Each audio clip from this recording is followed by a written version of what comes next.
And welcome to this webinar on how to ace number properties. My name is Rajat Sadana. I'm one of the co-founders of e-GMAT, and I'm going to be your co-host today. With me in this webinar, I have Payal Tanan, who's the other co-founder of e-GMAT, and she's going to be your co-host today. Also supporting us in this webinar, we have Sandeep, who's a GMAT strategy expert as well as a GMAT quant expert in this, and he's going to make sure that all your questions get answered.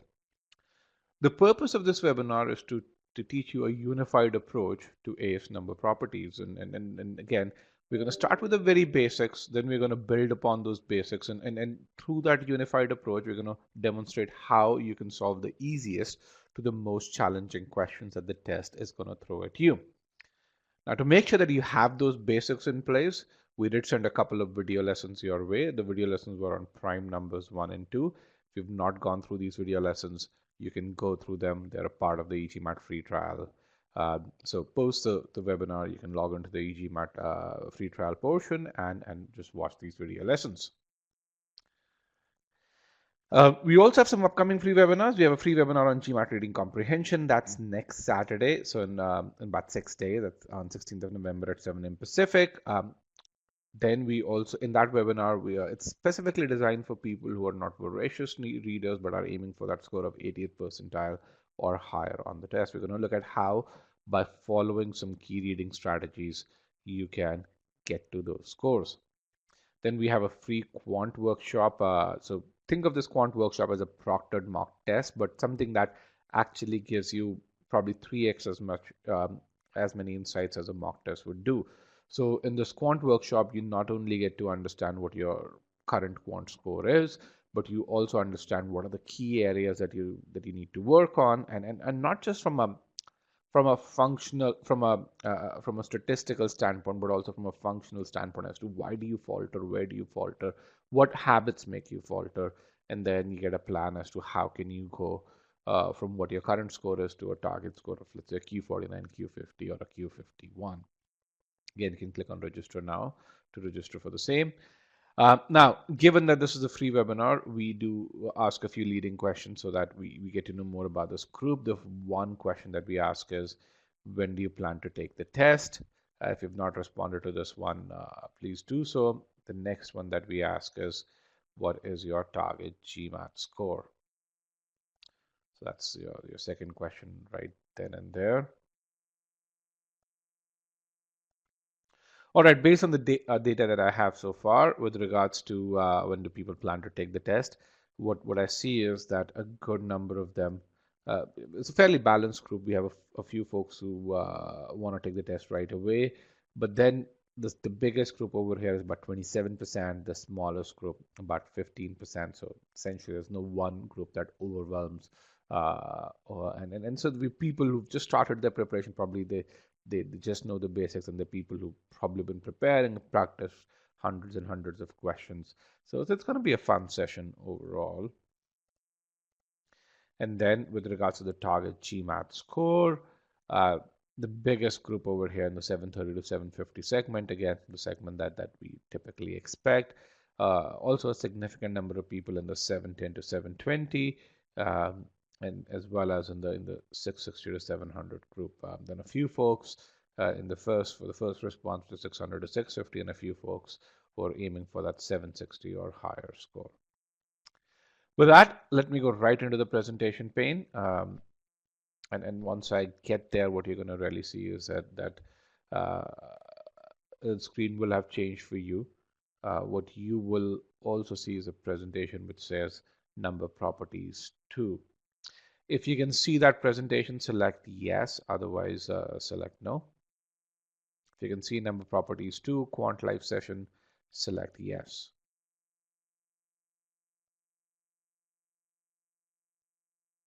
All right, if you can't see that, then I would recommend that you just join again. Usually when this happens, you're on a slightly slower internet connection. When you join again, the system does reset for you. All right. With that, let's move forward. And what I've just done is I've just pause my video. So let's just do an audio test once again. Is the audio still coming through loud and clear? Select yes if the audio is great. All right, it's good for most of you or pretty much everyone who's responded. So essentially, there are three parts of this webinar. In the first part, I'm going to do a brief introduction to e-GMAT. That's going to be about 15 minutes. In the second part, we're going to go right into the core of this webinar. Payal would take over, and we're going to look at how do you solve the most challenging questions in LCM GCD as well as primes. And in the third part, we'll have an open-ended Q&A. Okay. So with that, let's start with the first part of this webinar. So I asked this question, what's your target GMAT score? And a good chunk of you, more than 50% of you, were aiming for that score of 720 or higher. And while that may be the case, statistically, only 6% of the people get to those scores. And this is despite the fact that when you look at the trend over the last 5 years, the median scores at top B schools, they've continued to gone up overwhelmingly. Let me actually reduce the size of the video. That way it'll reduce our bandwidth requirements a bit. Okay. And there's some data over here. You can see the scores at top business schools. They're well upwards of 720 for most cases. If you're looking for a top 25 school, in many cases they're even touching 730. So what is it that people who get to these scores do? A good number of them use e-GMAT. Why do we say that? When you think about the key stats on major forums, which is the number of verified reviews as well as the number of success stories posted, what you're going to find is most students uh, credit e-GMAT for their success than do students from all the other major prep companies combined. Also, when you look at the number of success stories, in fact, what you're going to find is about 60% of all success stories that were posted on GMAT clubs share GMAT experience, mentioned e-GMAT. In fact, this is when you look at all the success stories posted for other 10 partners, success stories posted for books, etc., etc. Excuse me. So what makes our students more successful? I think there's one thing that makes our students more successful. It is our approach to your GMAT preparation, or what we call as the architecture of learning that we provide. So when you think about architectures of learning, let's kind of look at the two architectures that exist today. The two dominant architectures of learning that you see in the world today. One is what we call as a book-based architecture. The other is the private tutoring-based architecture. When you look at most of the courses out there, whether they're audiovisual, whether they're text-based, what you're going to find is the core learning architecture that they provide is the book-based architecture. When you map e-GMAT's learning architecture to one of these two approaches, what you're going to find is it maps much more closely to a private tutoring-based approach than a book-based approach. And so let's see why is it that one architecture is much more successful than the other in helping you get to that high GMAT score. To do that, let's see how do you get to that score of 720. To get to that score of 720, the first thing that you need to do is to create a path towards that goal. You need to really figure out for your strengths, for your weaknesses, what is the shortest way to get to that goal. Then you need to make sure that you maximize your strengths, and where you need to learn concepts, you go on learning concepts. Just knowing concepts isn't enough. You need to be able to know how to apply those concepts as well. And you need to get so good at applying those concepts that you reach a level of mastery that puts you in that top 5 percentile of students worldwide. Now, let's see how a book-based approach tackles this challenge. When it comes to a book-based approach or creating that path towards your goal, a book-based approach is all about autonomy. It doesn't give you any personalized study plans. It probably gives you a couple of study plans. You've got to choose between one of them. Then you start learning concepts. Now, books are a comprehensive source of learning concepts. The only problem with that learning architecture is books don't give you feedback. They're very static. So when you study using books, when 1,000 people go through a chapter in a book, they learn to 1,000 different degrees. Unfortunately, a book doesn't tell them how many of them have crossed the threshold, or essentially how many of them need to go back, revise, and a certain portion of the chapter, and which portions of that chapter. So that burden of validation in a book-based architecture is completely on the student. Now, when it comes to application of concepts, that's an area where books rarely struggle. For anyone who's worked with a good teacher in any aspect, whether it's through K-12 or through your undergrad or or through studying for the GMAT, one thing that you really know is when you work with a good private tutor or a good instructor, an instructor will tell you while approaching a problem, what do you do in step one, what do you do in step two, what do you do in step three. Unfortunately, the static nature of a book is not suited to help you with that. Also, when you make a mistake, a book can't tell you where, in which step did you make a mistake. And hence, people who follow that book-based approach solve hundreds and hundreds of questions in each and every aspect of the GMAT. And only the best and the brightest are able to master that application.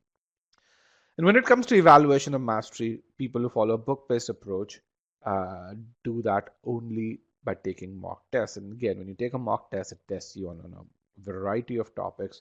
And if you want to evaluate yourself on just one thing, A, it becomes difficult. B, just because of the complexity of how the results are displayed, that onus of evaluation is completely on you. And more often than not, people draw the wrong conclusions when they follow a book, when they take mock tests.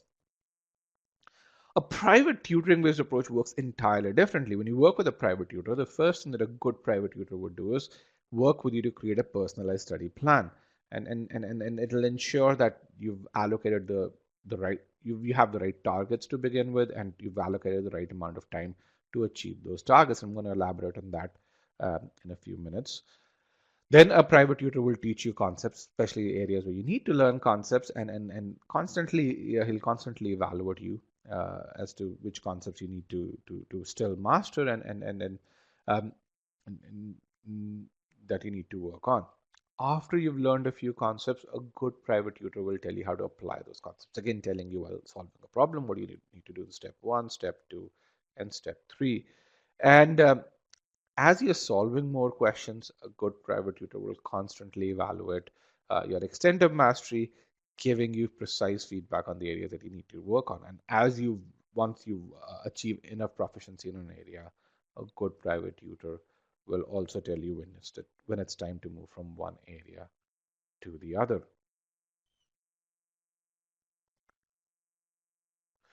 So while you're learning the same content in both these approaches, uh, you can really see that the extent of personalization, the sense of a feedback is a lot more in the private tutor-based approach. And if you want to be in that top 5, top 10 percentile of students out there, uh, uh, you need to be you need that feedback, and then a private tutor-based approach is much more likely to help you get there. So let's see why is it that we say that e-GMAT's more like a private tutoring based our learning architecture puts us more like a private tutor than what the book based learning architecture. And we're going to start with an example of a student who wants to go from a score of 600 to a 720. Now remember, the first thing which was there in this piece was to really define a personalized study plan. At e-GMAT, we empower each one of you to do that. In fact, our students have created upwards of 10,000 personalized study plans in the year 2019. So how do you do that? First of all, we evaluate you and give you precise starting abilities to each one of you. Then we help you define your target milestones. And then we personalize your learning to help you focus on the right areas that give you the maximum bang for your buck. So how do we do that? To qualify your starting abilities and to quantify your starting abilities, we ask you to take a Sigma X mock. This mock test gives you ESR plus analysis. So it gives you 5 abilities, 3 in verbal, 2 in quant. So you know what your starting points are in each one of these. The next thing that you need to do is to set your starting milestone, and we build an AI-driven utility to help you do that. Let's see how, at a very high level, how it does it. It takes in your starting quant and verbal scores. It then defines a target quant and a target verbal score for you. Not only that, it takes in your starting percentiles in arithmetic and algebra and defines a target set of percentiles for you. Here you see the target percentiles defined for Q50 and a V38. When that happens, your overall study plan becomes a set of 5 different mini study plans where you have to go from these starting abilities over here in quant to the target abilities towards the right in verbal, and here in quant, I'm sorry, and correspondingly in verbal as well, where you can really see the student has to go from a 50th percentile in SC to an 89th percentile in sentence correction. We then estimate how much effort you need to put in to achieve those abilities. On the left-hand side, you can see your starting abilities. On the right-hand side, you can see your target milestones, and then the estimated time per subsection. You can really see with this, you can truly visualize how your preparation is going to go. You have absolutely zero confusion as to where you're going to spend that time and when. And then as to when can you take the test. So essentially, here are the examples of mini preparation that you're going to go through. It then gives you a calendar view based on the amount of effort you can put in on a particular weekday as well as on a particular weekend. Um, Now, this is the level of granularity that our study plan provides. Why do we spend upwards of 1,000 hours building this? So that each one of you can create your personalized study plan in fewer than 7 minutes. The next step is learning concepts. Remember, a private tutor teaches you concepts, gives you feedback on the area so that you can excel. The e-GMAT course is designed in a fairly similar manner. Here's a divisibility and remainders module. What you see is that each module starts with a concept file. As you go within a concept file, this is actually a corresponding module that you see over here from Magoosh. We're going to compare how learning happens and what's the difference in learning. Within the e-GMAT module, what you really see is you learn the concepts first. You see the right information at the right time. You learn the concepts, you practice the questions right then and there. And as you practice the questions, you get feedback on the same. All of these they come with beautiful animations. So you only see the information which is synchronized with audio. And again, you can apply those learnings right then and there. This is the corresponding offering from Magoosh. What you can really see is it's not as visual. There are fewer animations, and it's essentially fairly verbose. It's a book with an audio on top of it. The next step is application of concepts, and a good private tutor ensures that you apply concepts, explaining what you need to do in each step. In the e-GMAT platform, the next thing after we teach you concepts is teaching you how to apply those concepts. We have a specific entity called an application file in which we do that. We tell you what you need to do in step 1, what you need to do in step 2, what you need to do in step 3. Then we have practice quizzes over here right after this where you can evaluate your learning. And then we give you sort of selected official guide questions for the same. And this is how every module is architected. In the Magoosh offering, what you're going to find is there is no application file, there is no evaluation, there is just one quiz towards the end. And again, you don't see a score, and that quiz is common not just to divisibility, but also to primes, as well as LCM, as well as even and odd. And again, you don't see a score. The intent is not to give you feedback, but purely to provide you with some practice. And the reason why this is important is because your goal is not just to learn the concepts, but to really achieve that percentile. And without feedback, you won't achieve precision. Without precision, you won't achieve that percentile. The next piece is evaluation of mastery. Now, you've studied this, you've been getting all of this feedback, you've been excelling at it, but at an arithmetic, at an algebra, at a quant, at a sentence correction level, you still need to really see whether you've achieved that evaluation of mastery. To do that, we built this tool called Scholarium, in which you can take an ability quiz. In fact, you can actually take equivalent of about 25 mocks in there. And this is in addition to the mock test that we provide. So after you've done algebra, you can take an algebra ability quiz, and you can get subsectional score, even sub-subsectional scores, not just in algebra, but also how you're doing in inequalities or in functions. And it's very clear the reason why this guy needs to focus on is in inequalities as well as in functions. Once he improves his performance over there, this performance in algebra can easily go up to 64, that 83rd percentile. So you can really see why do we say that most of the other courses are built around the book-based architecture, whereas e-GMAT's built around this private tutoring-based approach. Who's built some of this architecture? 4 out of GMAT Club's top 5 rated instructors have built this architecture as well as created the content. Instructors who've been rated a lot more frequently on GMAT Club. So while only 6% of the students get to that score of 720, you can see why is it that a good percent of them use e-GMAT. With that, I've come to the end of my introduction. I'd now like to invite Payal to start the second part of this webinar. But before that, if you want to stay updated with all things e-GMAT, feel free to connect with me on my LinkedIn. There are upwards of 12,500 students connected with me on my LinkedIn. Payal?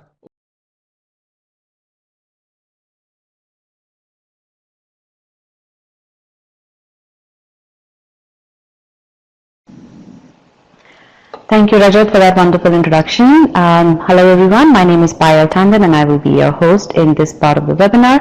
Let's just make sure that everyone can hear me clearly. So if you could please press yes if you can hear me clearly. Okay, sounds good. So let's get started.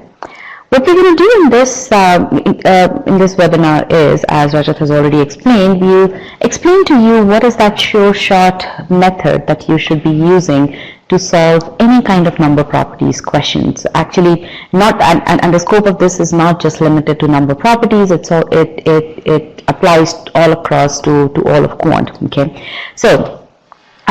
Let's get going here.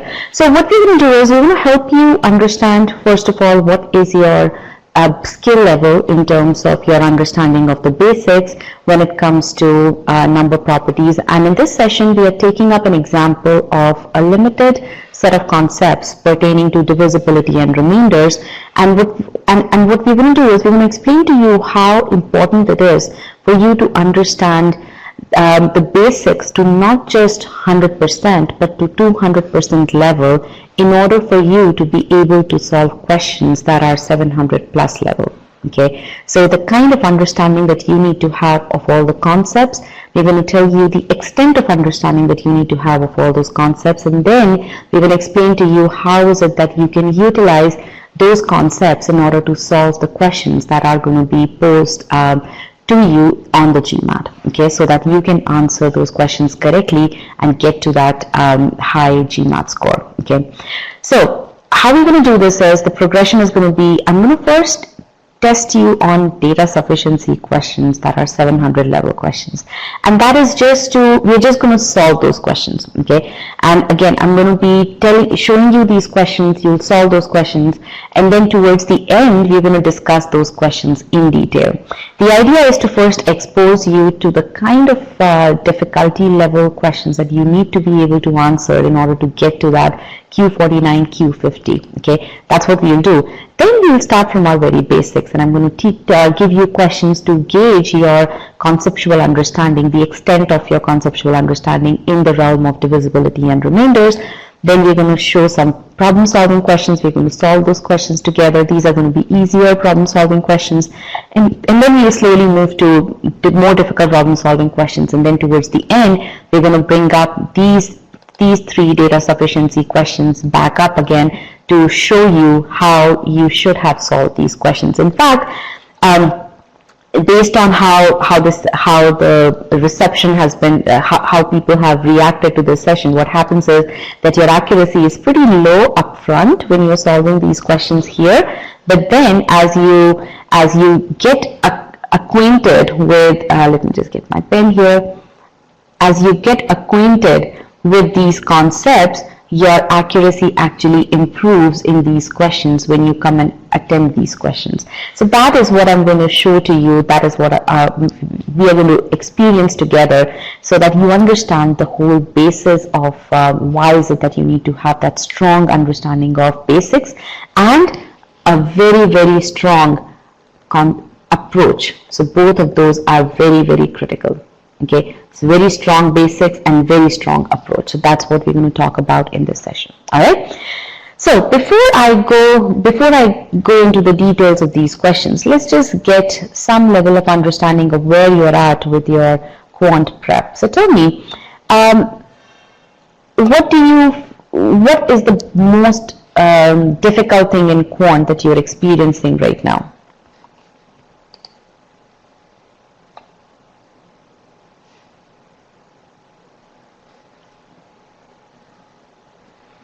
And why do you think it's difficult? So I see data sufficiency, application, probabilities, and permutations, limited amount of time to do exercises, rate, work, divisor. Okay, these were concepts, and I see that there are certain problems that you're facing. Not in touch and not confident, limited amount of time. Okay, getting from Q49 to Q50. All right. Okay, so if there is one thing that you could fix in the manner in which you are approaching quant, what would that be?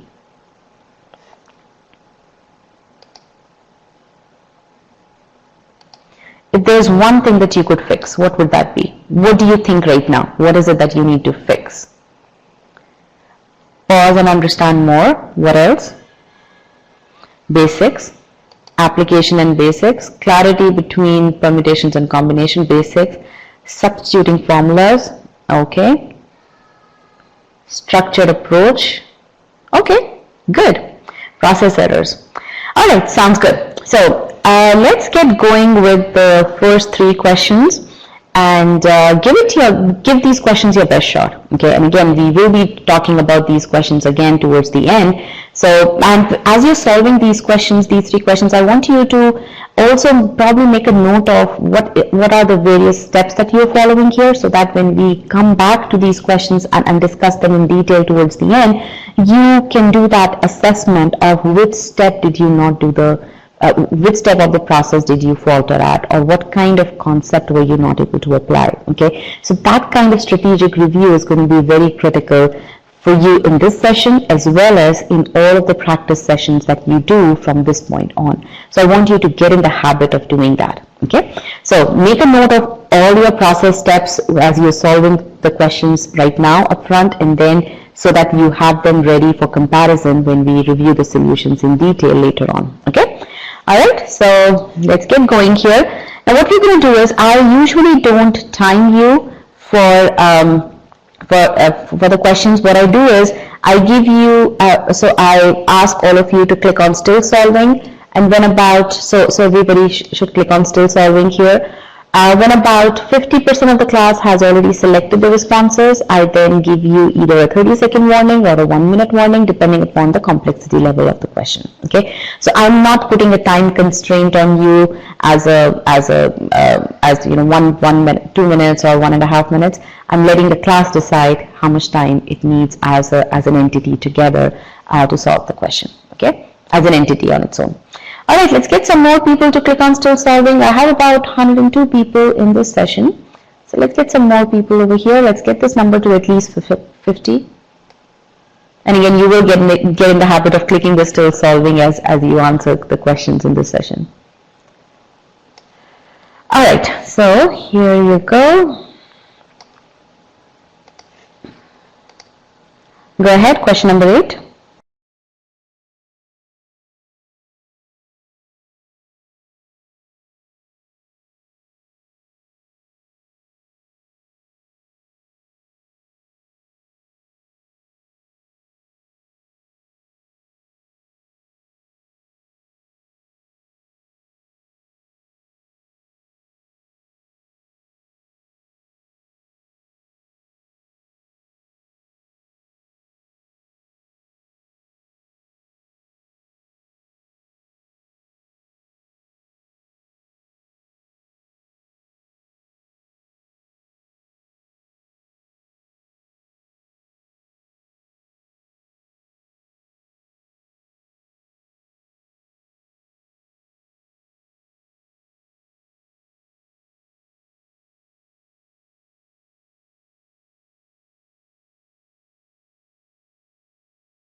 right, last 30 seconds.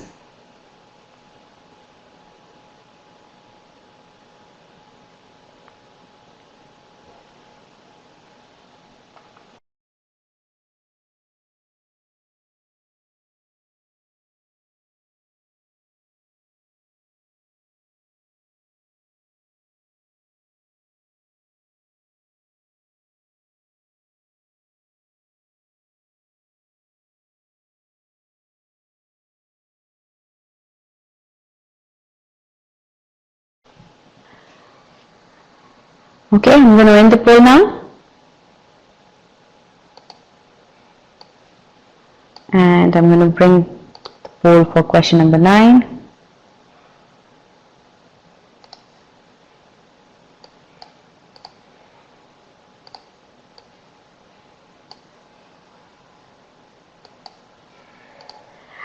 Please click on still solving.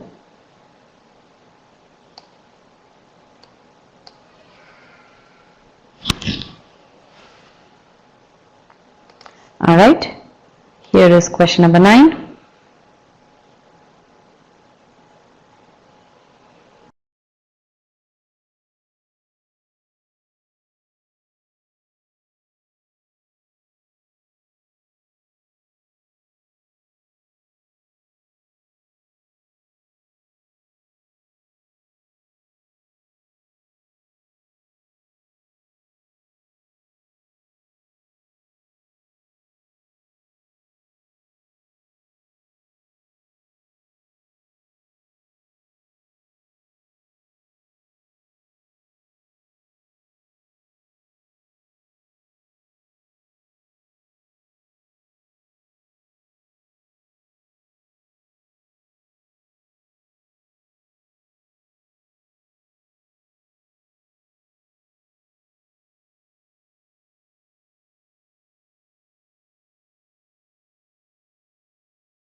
Alright, last 30 seconds.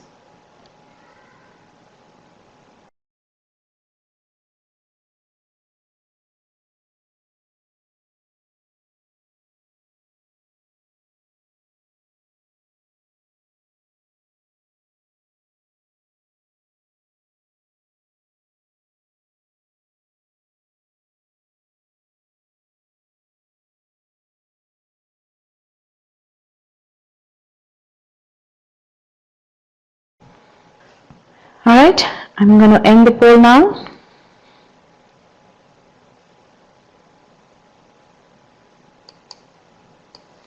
And here comes question number 10. Let's click on still solving.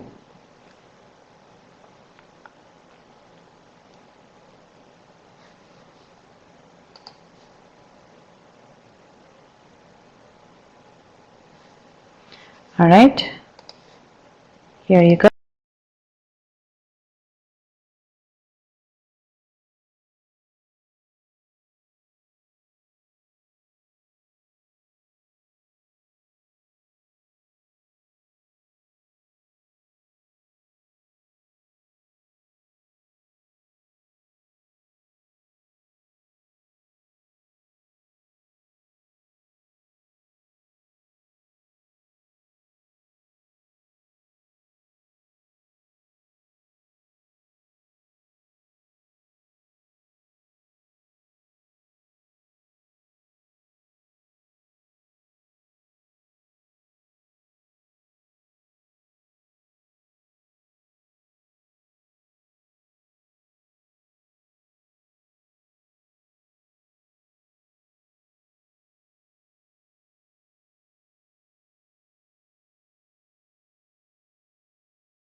All right, last 30 seconds.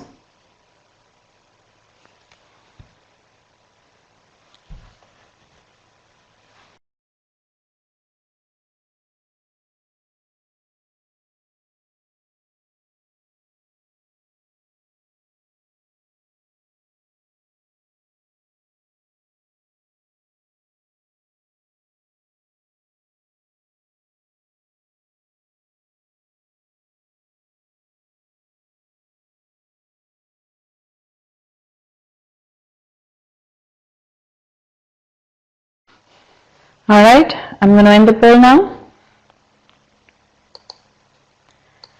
Okay, so how was the experience? How many of you feel confident about your responses? Okay, so majority of you, actually 90, upwards of 80, 90% of you do not. Okay, what did you feel? Okay, let me bring back the camera here. So what do you feel was the issue as you answered the questions? Did you feel that your concepts were not strong? What is it that you felt? Did you feel that the conceptual understanding was not there? How many of you felt that the conceptual understanding was missing? Okay. All right. How many of you felt that you didn't know how to approach the question? Okay. All right. Let's get some more subjective responses now. So tell me, what do you, so after attempting these 3 questions, what do you feel? You have less practice? Concepts are not clear? Okay. Didn't know how to approach? Okay. Remembering concepts and need more revision and practice? Okay. Need to get the basics right. Conceptual issues. Okay. Perfect. Good. So, again, do not get disheartened by your performance in these 3 questions. The whole point of these questions was to essentially help you understand where is it that you're lacking, and again, that's what we are going to be doing throughout the session, so that you know what it is that you need to do in order to get to that target score of quant that you have. Okay, so now in this warm-up section, what we're going to do is we're going to not reduce the difficulty level of the questions. We're going to reduce it tremendously. Okay, I'm going to give you some basic questions on divisibility and remainders, and we're going to give you feedback on your conceptual knowledge. Okay, so again, I'm not going to be discussing the solutions in detail, but you'll get enough idea about what concepts you're not clear about regarding, and what concepts you absolutely understand properly. Okay, so here's question number 1, and let's get going here. I'm going to show you the poll. So forget about the first 3 questions now. Okay, so let's get into the same drill here. I'm going to ask you to click on still solving. And one thing that I would recommend is, or that I would request is, the questions that I ask you, please don't put the responses for those questions in the Q&A pod. Q&A pod is meant for questions that you have for me, so that Sandeep can answer those questions through the Q&A pod in case I'm not able to address those questions directly. Okay. I'm not able to, as I'm not able to do it while I'm presenting the presentation to you.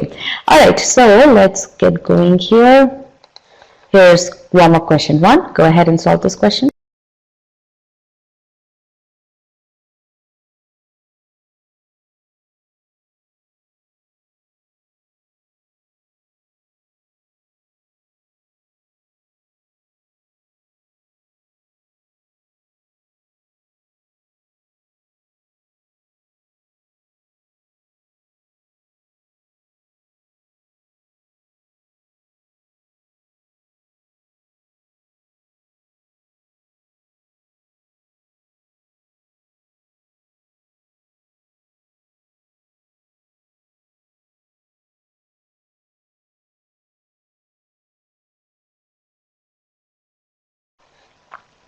All right, last 10 seconds.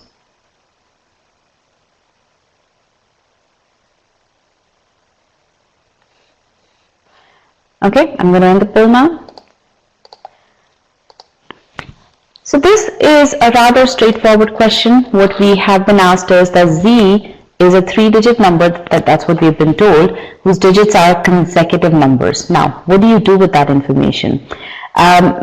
What you do is you basically, this is some information that's given to you with regards to the Z number. That's a 3-digit number, that its digits are consecutive numbers. Now, what is it that you've been asked? You've been asked about the divisibility of this number by the number 3. So the first thing that should come to your mind is that, okay, what is the divisibility rule for the number 3? And I hope that everyone knows that sum of the digits should be divisible by 3. Is there anyone who doesn't understand or is not clear about this rule? If that's the case, then again you need to go back to the basics of what are the divisibility rules of numbers. So I do see that some of you are saying that you're not aware of this rule. Again, my feedback to you is you go through the divisibility and remainders file, and you will understand, you will be able to refresh these concepts, okay, because that understanding is very much required. Okay, now what do you do with the information that's given to you? Now, divisibility rule of 3 pertains to the sum of digits of that particular number. Now, what do you know about the digits of the number 3? That they are consecutive numbers. So what you do is you assume the first digit to be x, the second digit will be x plus 1, the third digit will be x plus 2. And then you formulate the expression for what is the sum of the digits of this number, and you get 3x plus 3. You take 3, you simplify this further, and what you get is 3 into x plus 1, which means that regardless of what the value of x is, this number is always going to be divisible by 3. So the correct answer here is choice B. Z is always divisible by 3. It doesn't matter what the value of x is. Okay.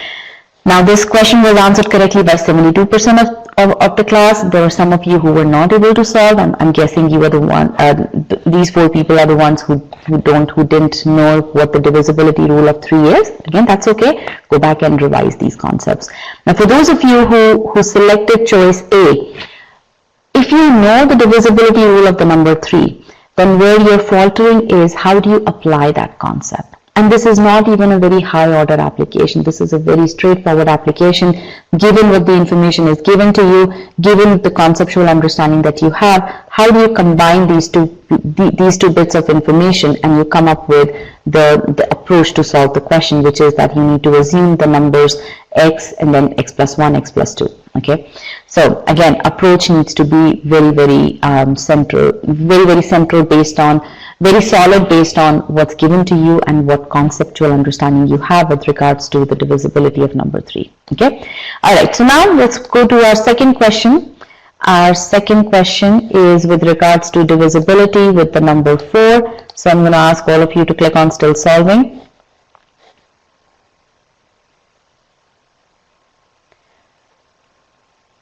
All right, let's go ahead.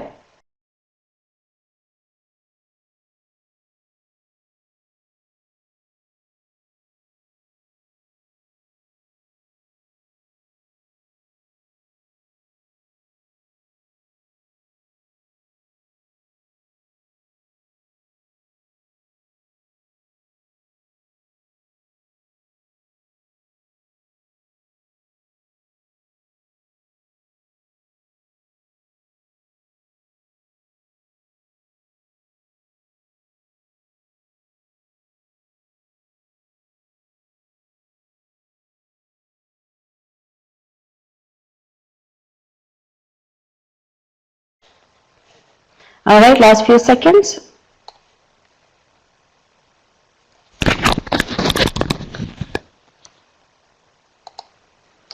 Okay, I'm going to end the poll now. All right, so 64% of the class got this question correct. So the accuracy for this question is lower than the accuracy for the previous question. Now, what is the divisibility rule for the number 4?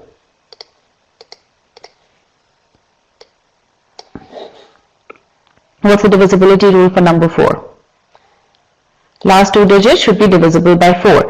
Now, in this case, how many of you actually took the numbers as x, x plus 1, x plus 2, x plus 3? After all, what we've been given is that it's a 4-digit number whose digits are consecutive numbers. So how many of you applied the same thing that we did for the previous question. You took x plus 1, x plus 2 into x plus 3. Okay. So what did you do after that? Once you did this, x plus 1, x plus 2, x plus 3, and upwards of 64% of the class did that, what did you do after that? Only for the last 2 digits? Okay, so walk me through the process. So you did x, and then x plus 1, and then you took the sum. What did you do? You added.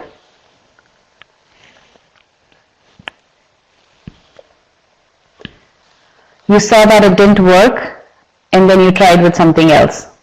Yes.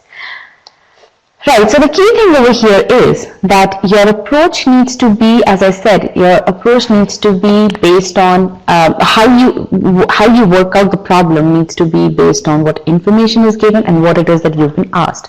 Now, what you know regarding number 4 is that the last 2 digits should be divisible by 4. That's a divisibility rule for number 4. Now, in this case, the sum of digits doesn't play a role at all. So going through this drill is not really, is actually a futile exercise over here, right? Yes, that information is given to you, but you need to process this information in some other manner. In some other manner that's going to utilize this concept that you know about. Okay, so now in this case, last 2 digits should be divisible by 4, and you know that these digits are consecutive numbers. So the last 2 digits over here in this 4-digit number are also consecutive, right? That's what you know. That if this is x, then the last digit is going to be x plus 4, x plus 1. Now this is the information that you utilize, and you think about, okay, what are the possible values of these 2 numbers, okay, of the last 2 digits. The first scenario is that z could be an odd number, in that this number, the last digit will be an odd number, right? Which means that right off the bat you know that these numbers in which the last digit is an odd number, these numbers are not going to be divisible by 4. And you take an example of that, okay, 45, 2, 3, 4, 5, that's a possible combination for the number z, right? And this number is going to be an odd number, and it is an odd number and it is not divisible by 4. Okay. Now there is another case wherein z could be even. Now in that case also there are 2 possibilities. One is that the last 2 digits may be divisible by 4, are divisible by 4. 56 for example, 3, 4, 5, 6 is a possible z number, right? So 56 is divisible by 4. There is some other case, for example 34, 1, 2, 3, 4, here 34 is not divisible by 4, which means that the correct answer is that z may be divisible by 4. So the point that I'm trying to make over here is, your conceptual understanding is correct, that you know what the divisibility rule for the number 4 is. You're also able to contextualize the information that's given to you in the question stem, that z is a 4-digit number whose digits are consecutive numbers. But for those of you, and about 34% of the class could not answer this question correctly, and that's probably because you weren't able to combine these 2 bits of information to come up with your rationale or working out scenario to figure out how to solve the question. How many of you agree that that is what the problem is? How many of you were not able to solve the question because of that? So the thing that you need to work on is application. Okay, that is what you need to work on. If you can't add, how do you do that? You don't do that by simply going through the concepts again and again. You don't do that by straight away solving difficult questions, hoping to learn the application on simpler questions by virtue of solving those difficult questions. No, you need to expose yourself to appropriate questions, purpose-built questions that actually test you on how is it that you combine these 2 bits of information to come up with the approach that you need to utilize to solve the question. This is a very, very integral step, and that is something which you need to build your proficiency in. Okay. Alright, so now let's go forward to our next question, and this is an easier application. So let's get the correct poll here.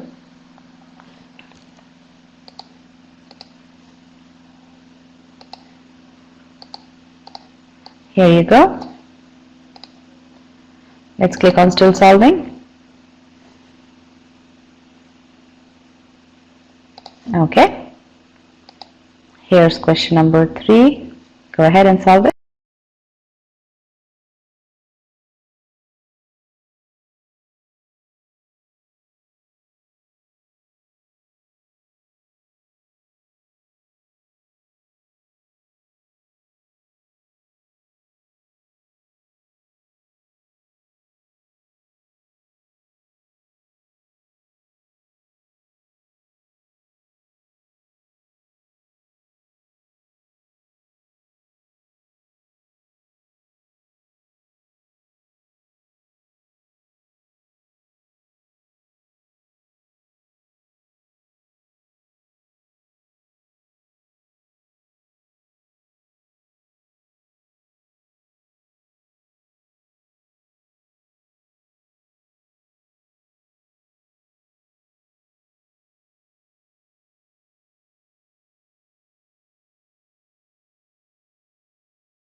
Alright, I'm going to end the poll now.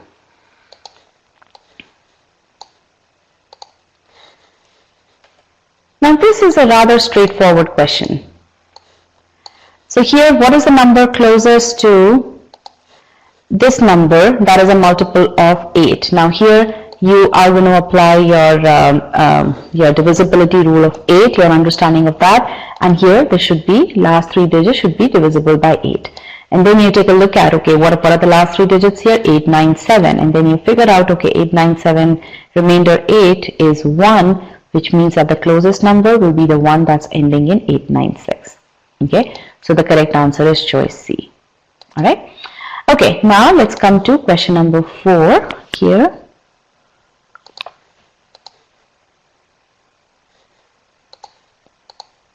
I'm going to clear the answers. Click on still solving, please, and I'm going to show you question number 4.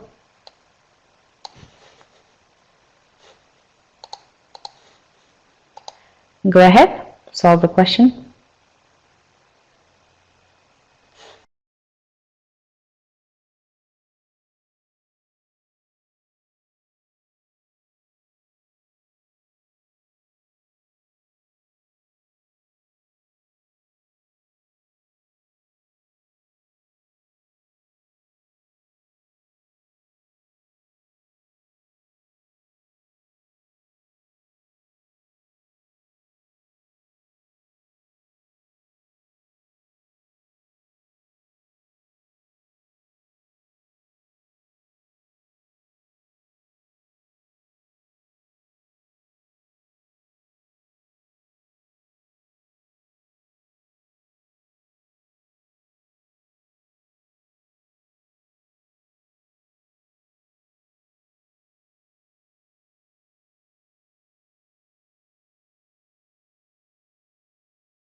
Alright, last 10 seconds.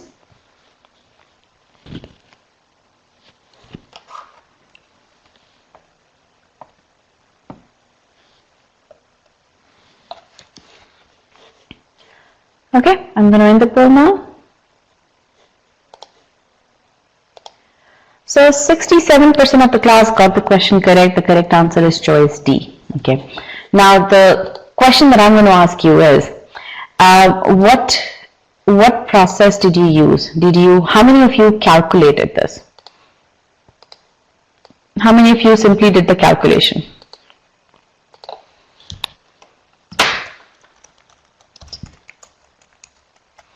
You did the substitution, you did it by logic. Okay, all right. So here's what I'm going to ask you. What I'm going to do is now I'm going to show you how is it that I would solve the question, and then I'm going to ask you whether that process seems logical to you or not. Now some of you may feel that, okay, this is a much longer process than what you used. again, we'll have that discussion, okay?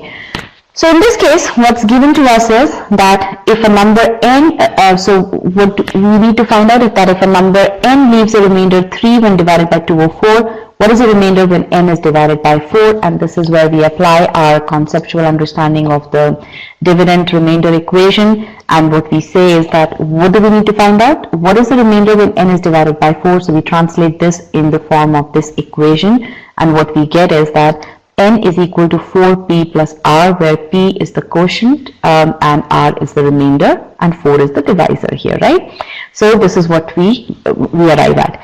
Now there's some information that's given to us about the number n, and that is that n leaves the remainder 3 when it's divided by 2 or 4. So I bring that information as well in the context of this equation over here, this divisibility equation.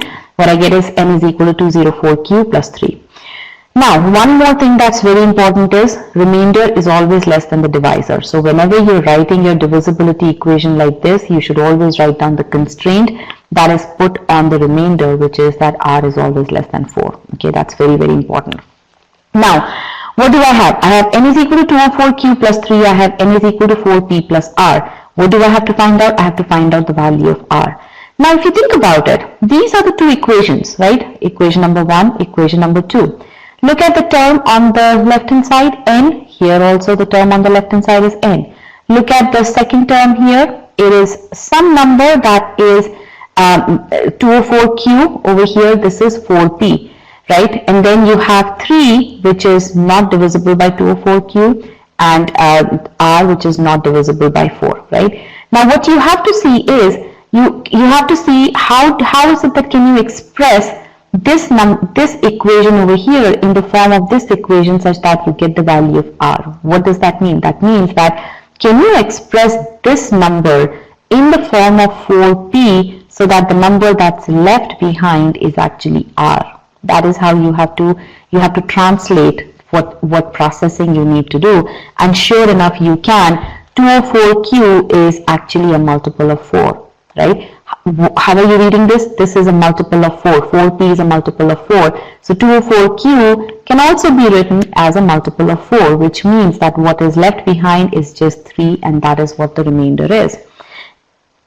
Now I have shown all the processing as well over here. So you can see that n is equal to 4 into 51q. 204, you're simply splitting it as 4 into 51q. So you get this in the form of 4p, and which means that the remainder is 3. How many of you got what I did over here? Yes, no?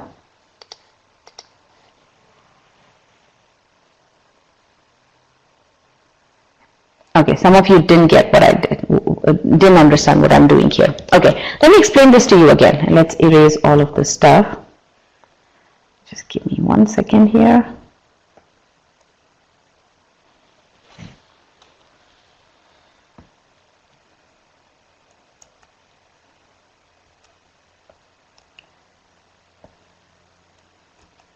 Okay. Now you're asking, why do we need to split this into 4 into 51? Again, I am showing you the processing here, but first I want you to understand what it is that I'm trying to do. This information over here, this equation is something that's given to me. What is given to me? That n is sum of 204q plus 3. Okay. Now what is it that I need to figure out? I need to find out the value of r. Okay, so what I want you to do is, I want you to pay attention to these two equations. Okay, that's what I want you to do. And I want you to see that here what you have is n. Here also you have n. Here you have some number. Here you have some number that you know is multiple of 4. Here you have some individual digit 3, and here is your unknown r. So what it is that I have to do is, I know that this equation holds true. Right? N is equal to 204q plus r. And I need to, and the only unknown that I have is r. So what I'm doing is, on the left hand side I have n, here also I have n. What my job is, can I express this number in some form such that I get some multiple of 4. Okay, and then whatever is left behind will be my r. So literally I am trying to express this entire equation in the form of multiple of 4 and not a multiple of 4. That's what I'm trying to do. Okay, and that is what my whole approach for this question is. Now, just by looking at this number 204Q, you know that this is a multiple of 4. I'm just showing you the processing over here. You know that this is a multiple of 4, which means that the remainder is actually 3. That is what I'm doing. Okay, and again, this is purely based on what it is that you need to find out, what it is that you've been given. Okay.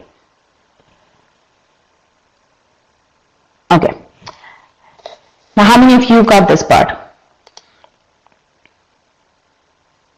It doesn't matter what the value of Q is, because Q can be anything. 204Q would still be multiple of 4. Why? Because 204 goes completely into 4. Okay. All right. So now I think everyone is getting it. Most everyone is getting it. So if you have any questions, please put them in the Q&A part so that Sandeep can address those questions. Okay. All right. Now let's move on to our next question. Now again, this process skill that you are applying over here, and this is a very, very important thing to understand. What is a process skill? Process skill is something, see, you understand the concepts behind, let's say, divisibility, remainders, prime numbers, and word problems, the concepts with regards to rate and whatnot. Process skills are applicable across the board for all of quant. And visualization is one of those 5 process skills. This is one of those skills that process skills are things that you need to understand. You need to start building your ability in. Okay, and here the process skill of visualization has been applied.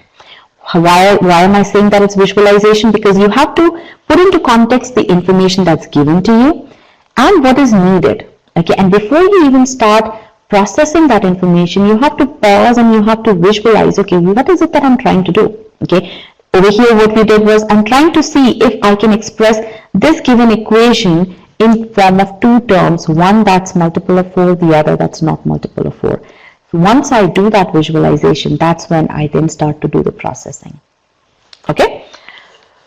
All right, so now let's move on to question number 5, and we're going to apply the same process here. This time around, I don't want you to be doing any calculations. I want you to try to apply the skill of visualization, and you will be questioning this right now, because you will be saying, okay, why is it that I need to do this? The question is relatively straightforward, but the whole point is that these questions are easy. Okay, but you need to start building your process skills from easy questions themselves, so that when you get to solving 700 level questions, your process skills are developed to the extent that you can now solve those 700 level questions comfortably. Okay, that is why it's very important to have a solid approach right from the get-go. All right, so here is question number 5. Go ahead and solve it.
All right, so I see that almost, I had broadcasted the results. Okay, so your answers have converged to choice A. Apologize for that. All right, let's make sure that you utilize the right method to solve this question. Now tell me, How many of you were able to apply the method that I showed in the previous question?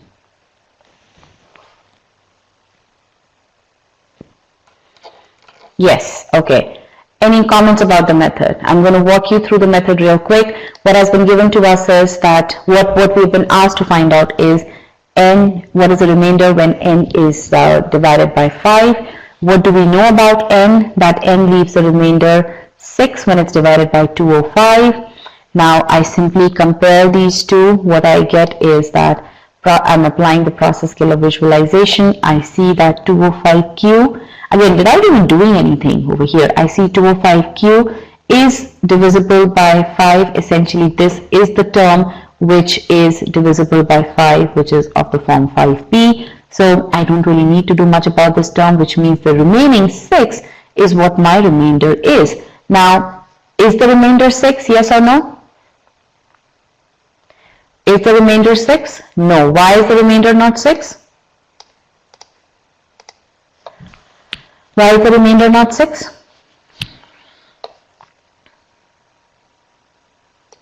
Absolutely. Remainder should always be less than the divisor. Remember, we talked about this constraint here that remainder should always be less than the divisor, which means that 6 needs to be less, the remainder needs to be less than 5. 6 is not less than 5, so you need to divide 6 by 5 again, and what you get is 1 as the answer. Choice A is the correct answer, which almost everyone did. Now here there is one more process skill which I alluded to in my last question, and that is applying constraints. Now this may seem like a very trivial thing, but believe me, this skill, lack of application of this skill can cost you lots of questions. Applying constraints is very, very important. Typically what I see is when I don't broadcast results while you're solving the question, about 30% of the class selects choice D as the correct answer. They look at this, they get excited, and then they mark 6 as the correct answer because that seems to be the right thing to do. But that's wrong, obviously, because they forget to apply the constraint on this particular question. Okay, so again, very, very important. As trivial as it may sound, I never want you to categorize any of your questions as a silly mistake when they pertain to your inability to apply the constraint. I never want you to say, oh, I just missed this one point. No, this one step is very, very important. That is why it is one of those 5 key process skills of applying constraints. Okay, is this point clear? Yes, no? All right. Now, just out of curiosity, how many people have actually regarded or classified such mistakes as silly mistakes? When you see, oh, you selected choice D, but the answer should have been choice 1, choice A. How many of you have regarded them as silly mistakes? Okay. I hope that you're not going to regard them as silly mistake. Now I want you to write them down as applying constraint process skill not applied. Okay. Okay. So now let's collate the responses, the feedback over here. You need to have that 200% clarity in concepts. Okay. Now, how many of you scored less than 100% on these 5 questions? How many of you got at least one question wrong? Okay, if you got at least one question wrong, this means that you need to work on your conceptual understanding. Okay, so GMAT questions that you need to be able to solve in order to get to that Q49, Q50 are going to be much, much more advanced. They would require much more advanced level of application than the questions that you saw here. Okay, so if your accuracy is less than 100% on these easy questions, then that means you need to work on your concept skills as well as on your process skills to solve such easy questions. Okay, so that's my feedback to you. All right. So again, keep in mind that you need that 200% clarity. Don't settle down for 100%. If you know what does that translate to in terms of you solving these easy questions, if you know the divisibility rule of 4, you need to know how is it that if a question asks you that, how is it that you need to approach that question. If you know the divisibility rule with the number 3, how is it that you solve questions that ask you with regarding divisibility rule of 3? Okay, so you need to have that conceptual clarity. Okay, all Alright, so now we're going to move into our 650 to 700 level questions. We're going to continue on with the same theme, our divisibility equation, and we're going to show you the next level of application of these concepts. Okay, so let's bring back the poll here. We have 5 choices. Okay, let's just get the pulse of the class. How is it going so far? We are down with 2 sections. The first section wherein you simply solved 700 level questions, and second warm-up section. How are we doing? What's your feel for the session so far? Awesome, thank you. First section was easy, absolutely. It was meant to be easy. Okay, good. It's going a bit fast, or you want me to go fast? Eye-opener? Okay, good, informative. Thank you very much. It's always nice to get that sense of where you guys are at with the session. Are you enjoying it? Are you like, okay, let's, so thank you for that feedback. Insightful? Okay, good. All right, so let's get back our polls here. And let's click on still solving.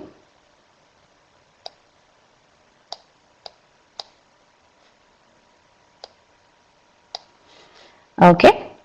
Again, this question is along the lines of the question that you've been solving, question number 4 and 5.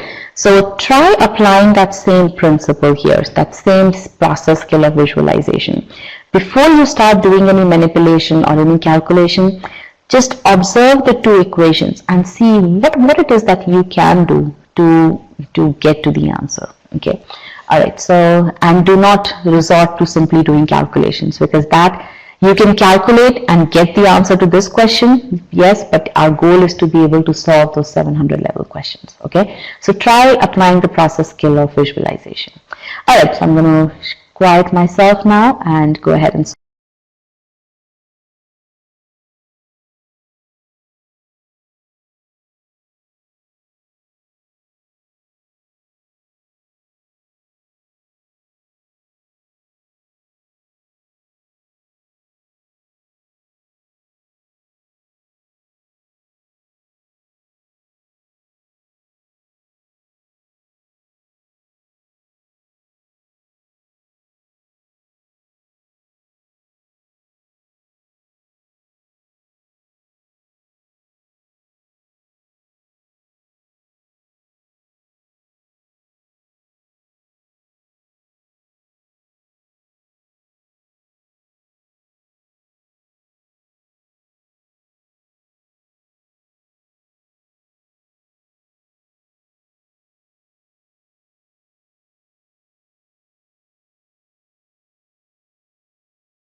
all right, last 10 seconds.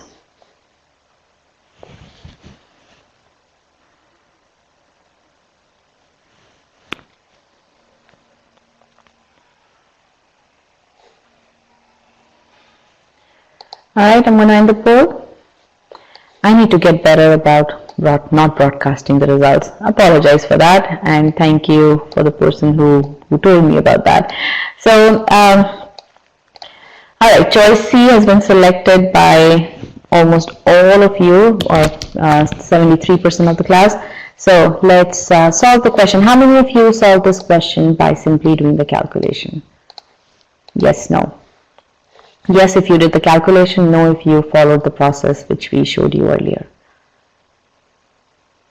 Okay. All right, so you did the calculation.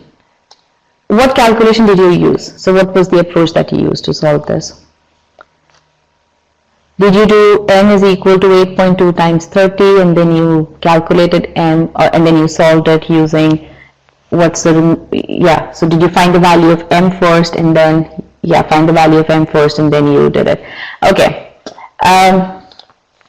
Okay. That's, yes, as I said, that's going to get you to the answer for this question, but that's not going to help you solve those 700 level questions. So let me walk you through that same process that we used on the previous one.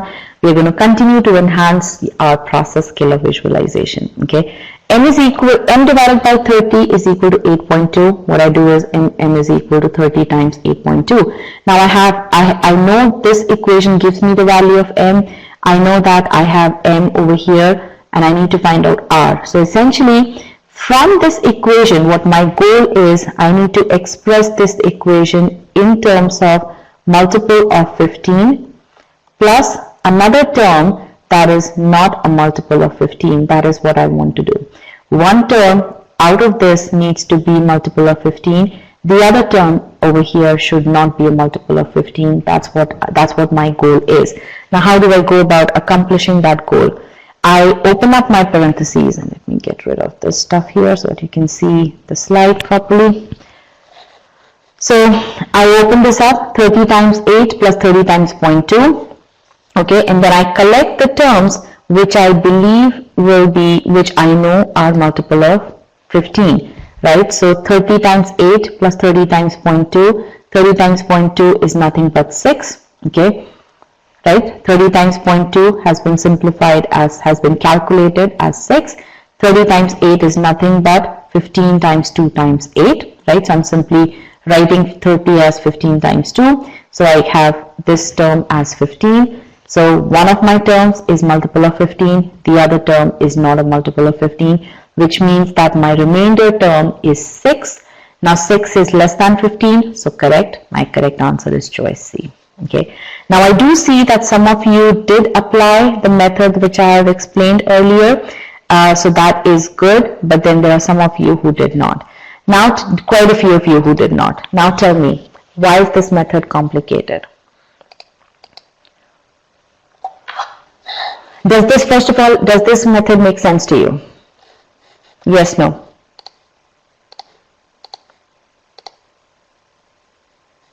Okay. Now, why did you not apply this method? I didn't do anything differently. The only thing is, from the previous question, this question is different with regards to the terms that are there. Here, I have a multiplicative term here, right? 30 times 8.2, right? So I need to break that down into, again, my goal, when I look at this, my goal is what? I need to write this equation over here, the given equation over here in terms of two terms. One term that's multiple of 15, the other term that's not a multiple of 15. Okay, that's my goal. That was my goal for the previous question as well. So looking at what the question is asking me to do, I need to first of all, in my mind, think about what it is that I'm trying to do. Okay, and then I start to see, okay, how is it that I can get that? The way to get that is split 8.2 as 8 plus 0.2. Then you do the multiplication. You have 30. 30 is already a very strong indication that there's definitely a term that's a multiple of 15, right? So you combine terms with 30 and then you do the remaining, you basically do your simplification that way. Right? Now the question is, will they ask this data sufficiency question? Will they ask data sufficiency questions on this concept? Absolutely yes. The first 3 questions that you solved were actually based on this particular concept only. And again, I'm going to show you how is it that you apply this concept on those data sufficiency questions. Okay, so again, what I see over here is that you are trying to solve, when you're solving the question, you're trying to solve just that question. No matter how you, regardless of the process that's going to help you to solve those 700 level questions. That's the approach that I want you to change. Okay. How many of you how many of you over here feel that in order to ace quant, you have to solve hundreds and hundreds of questions? How many of you feel that the more questions you solve, the more you practice, the more you will be able to improve? Now, I want you to remove that. That's a misconception. I don't want you to believe in that statement. Okay, why? Because solving hundreds and hundreds of questions is not going to help you. Because when you're solving those hundreds and hundreds of questions, what you're doing is you're ending up getting to the solution. Yes, you will solve this question correctly, but are you building your ability? That is what you have to ask. Are you building your ability? And what is your ability? Your ability, what kind of ability do you need? You need the ability to solve those 700 plus level questions correctly on the test. For you to be able to solve these 700 level questions, you need to build your process skills. For that, you need to solve questions that are based, that you, utilizing the method that's based on sound principles. Okay, there's nothing wrong in you doing the calculations and solving it. There's nothing wrong in that. You're not using any shortcuts. But what I want you to realize is that if a course gives you a particular method to solve, don't disregard that method by simply saying, oh, there's a much easier method that I can use. There's a much easier shortcut that I can use. Okay, there is a reason why this method, and there is a reason why I'm sitting here trying to teach you this method. Okay, because I know that this method is going to help you solve those 700 level questions. Okay, all right, is this point clear? Yes, no? Okay, now for the next question. Can I get your commitment that you will at least try to solve that question using this method? Yes, no? Can I get that commitment? Good. Okay. I know that you guys know how to solve this question by doing calculation. My next question is along the similar lines. I know that you can solve this question, that question as well using calculation. I'm not here to gauge you on that. I'm here to gauge you on how is it that you can apply the process skill of visualization. Okay. So let's try to curb the urge. No, I want you to curb the urge to solve this question directly by using calculation. Let's try to use this method. Try to apply the visualization approach. Okay. So here is the question, and I'm going to remove broadcast here for sure. Click on still solving. Okay, go ahead and solve.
Alright, I'm going to end the poll now.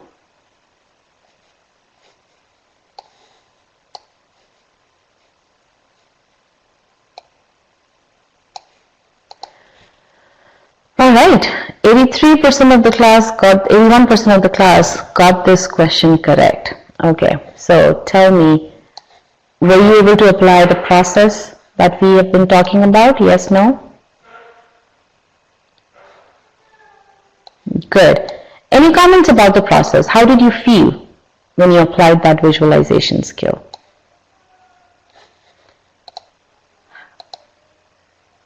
It was easier, very relevant, easier than expected. I am so glad to hear, to listen to read these comments. Easy when visualized, absolutely. Okay. Fast as well, absolutely, yes.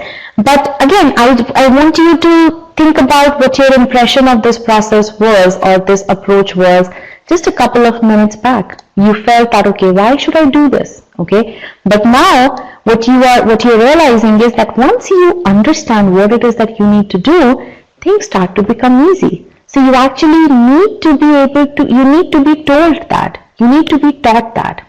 Okay, and that is why you need to utilize the source that gives you this kind of learnings, that teaches you this kind of stuff in a progressive manner. Okay, and that is why just solving questions on your own, collating questions on your own, why should you be doing that? It's my job to do that for you, and that is what you will get in the quant course that we have.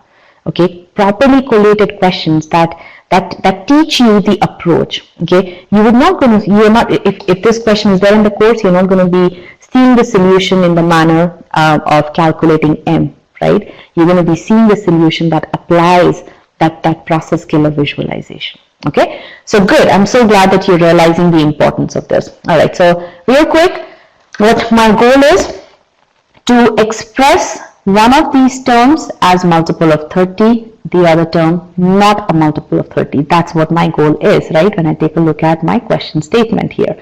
And what I see over here is I make some observations. I have 15, I have 15. I know for sure that I am going to get some terms that are multiple of 30. Why? Because I get 8, I have 8 here as well. So I know 15 times 2 is definitely 30. So that's what I do. I collect those terms, and what I end up getting is 15 times 0.2 is 3. So this is my loner here, my number that is not a multiple of 15. And then what I get is that remainder is 3. Okay? All right. So now let's move on. Let's continue applying that same thing. Okay, let's do the same drill here for the next question, and then we will be done with this section. Okay. All right. Let's go ahead. Click on still solving. Okay, there you go. Question number 3. Same method.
All right, last few seconds. Okay, I'm going to end the poll now. Slightly less accuracy than the previous question, and it's expected. There was a little bit more manipulation required here.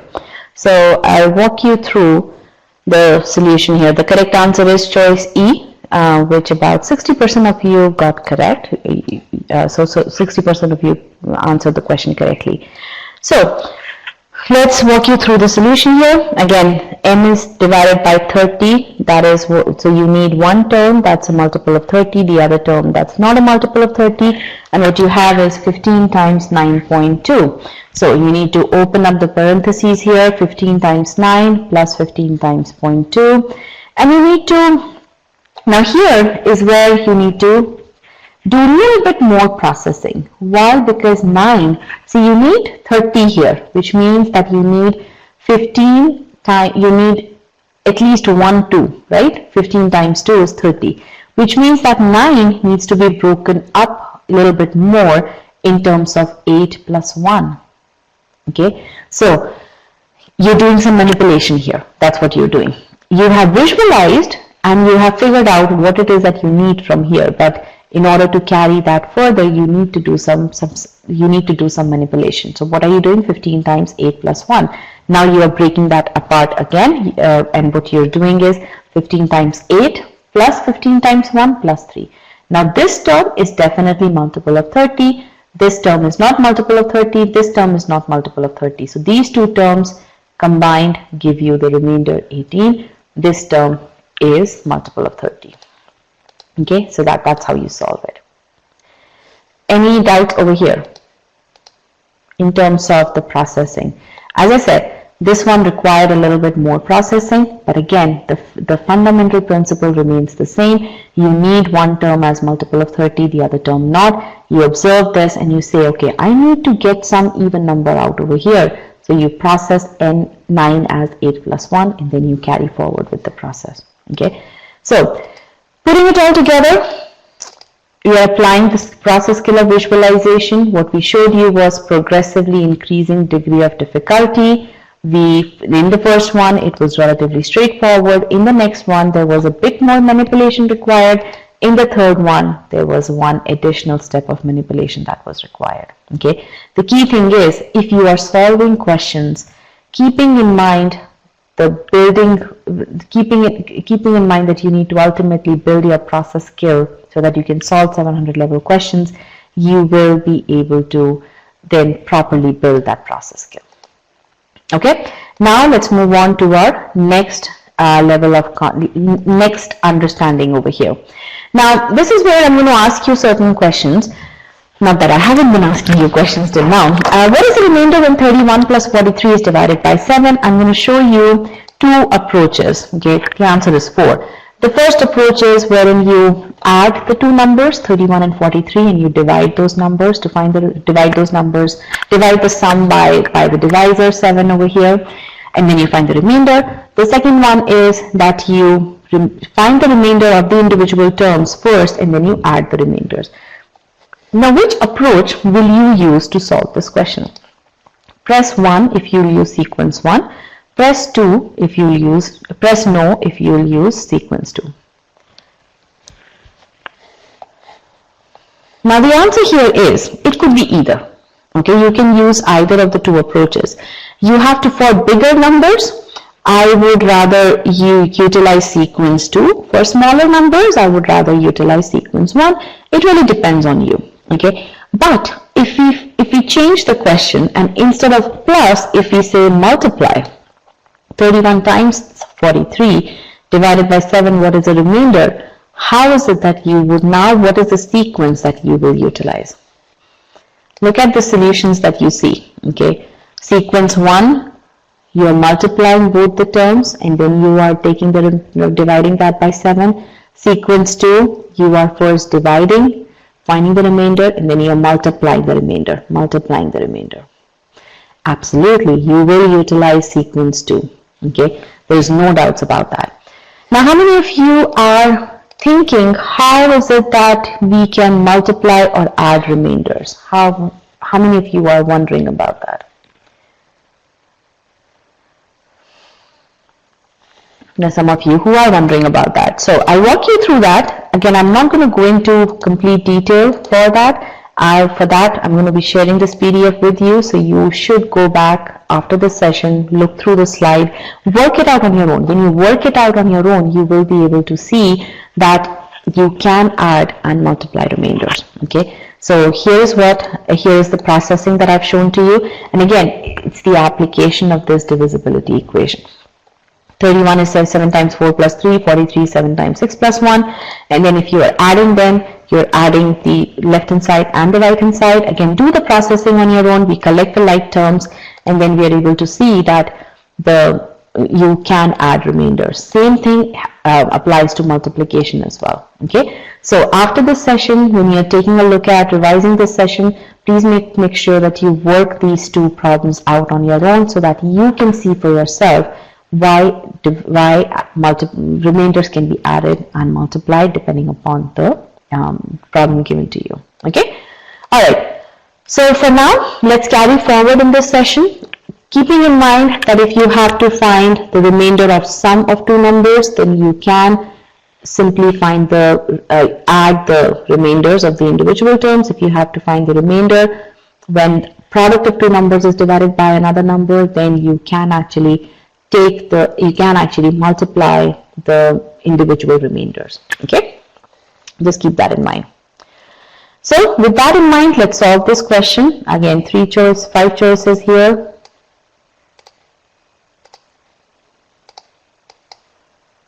Go ahead.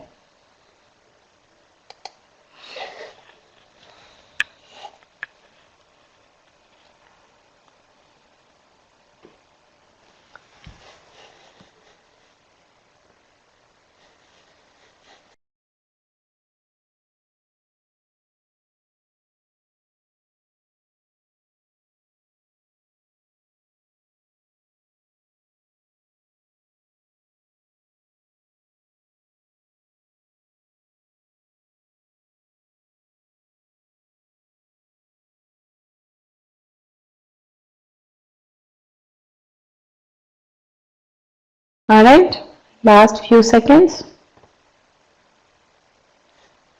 I'm going to end the poll now. So 50% of the class got this question correct. The correct answer is 0. How many of you did any processing in this question?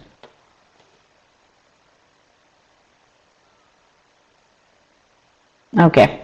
Again, I wasn't very clear. What do I mean by processing? If you simply observe what is given to you, what is the remainder when 24 raised to the power 3 times 38 raised to the power 5 is divided by 3? Now in this case, 24, that is a number that's completely divisible by 3, which means that this entire number over here is completely divisible by 3, which means that the remainder is 0. So I don't even have to apply any formula whatsoever. I simply make the observation, I visualize, I see 24, 38, those are the two numbers. 24 is divisible by 3, so the total remainder is 0. Remainder of the entire term is 0. How many of you did it that way? How many of you solved this question in this manner? For those of you who did not solve this question in this manner, my feedback to you is, and there are quite a few of you, my feedback to you is, before you start penning down anything on your note, anything on your scratch pad, just observe the numbers that are given to you. Okay. In visualization skill, when I was explaining to you the other problems, there also I was telling you that, okay, just observe what it is that you need to do. Okay. Your pen should be on your table. You shouldn't be utilizing your pen till the time you don't have a solid approach, solid working out, step-by-step thing for that particular question. Okay, that's my feedback to you right now, based on your responses to this particular question. Okay, so just observe so that you know what it is that you need to do. Okay, in this case, you didn't need to do anything. Okay, so does that make sense? Did what I just say make sense? Okay, good. So let's move on to our next question here. Now in this question, when you observe the numbers, you see 25, you 38, and you see 38, there isn't much that you have to do some calculation. You have to do some manipulation here, right? So you can't just say neither of these terms goes completely into 3. Okay, so now solve this question.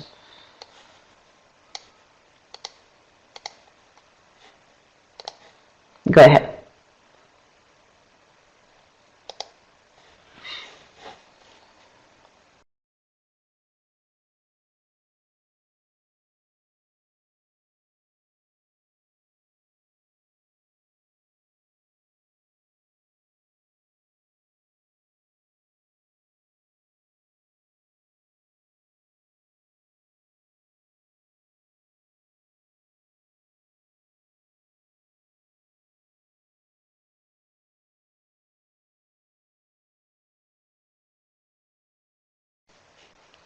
All right, last few seconds.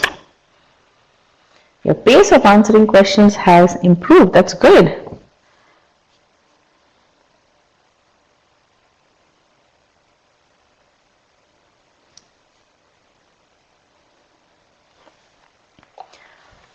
All right, I'm going to broadcast the results now. 74% of the class got the question correct. Again, I'm going to show you the solution. Okay, 25 remainder 3 times 38 remainder 3, and I raise the whole thing to the power 3. So 1 times 2, that's 2 cube, and I get 8 as the answer, but my remainder needs to be less than 3, which means that I need to divide 8 again by 3. What I get is remainder as 2. So there are two things that you're doing. You're visualizing and you're seeing, okay, how can you simplify your processing here? The second thing is you're applying the constraints. And this time, you guys were able, again, there was no answer choice, that was 8. So that trap wasn't there. But you guys selected the correct answer here. Good. So how many of you utilize the approach that I have shown over here on the slide?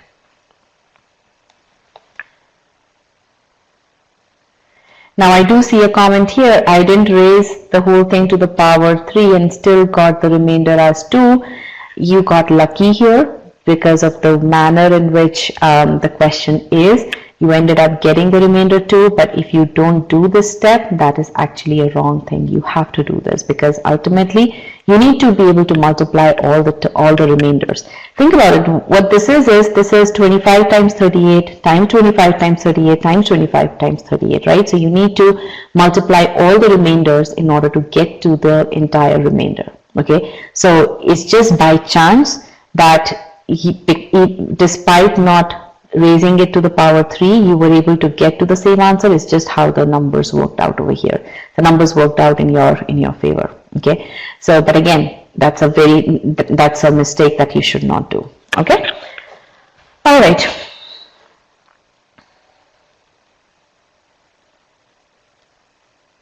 Question level range, I would say this question is I won't call it a 700 level question, but I would say this would be 650 to 700 level. Okay.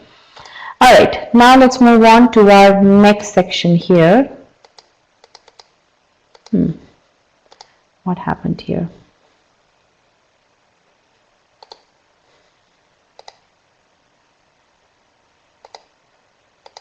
Okay, we got done with this one. Adding and multiplying.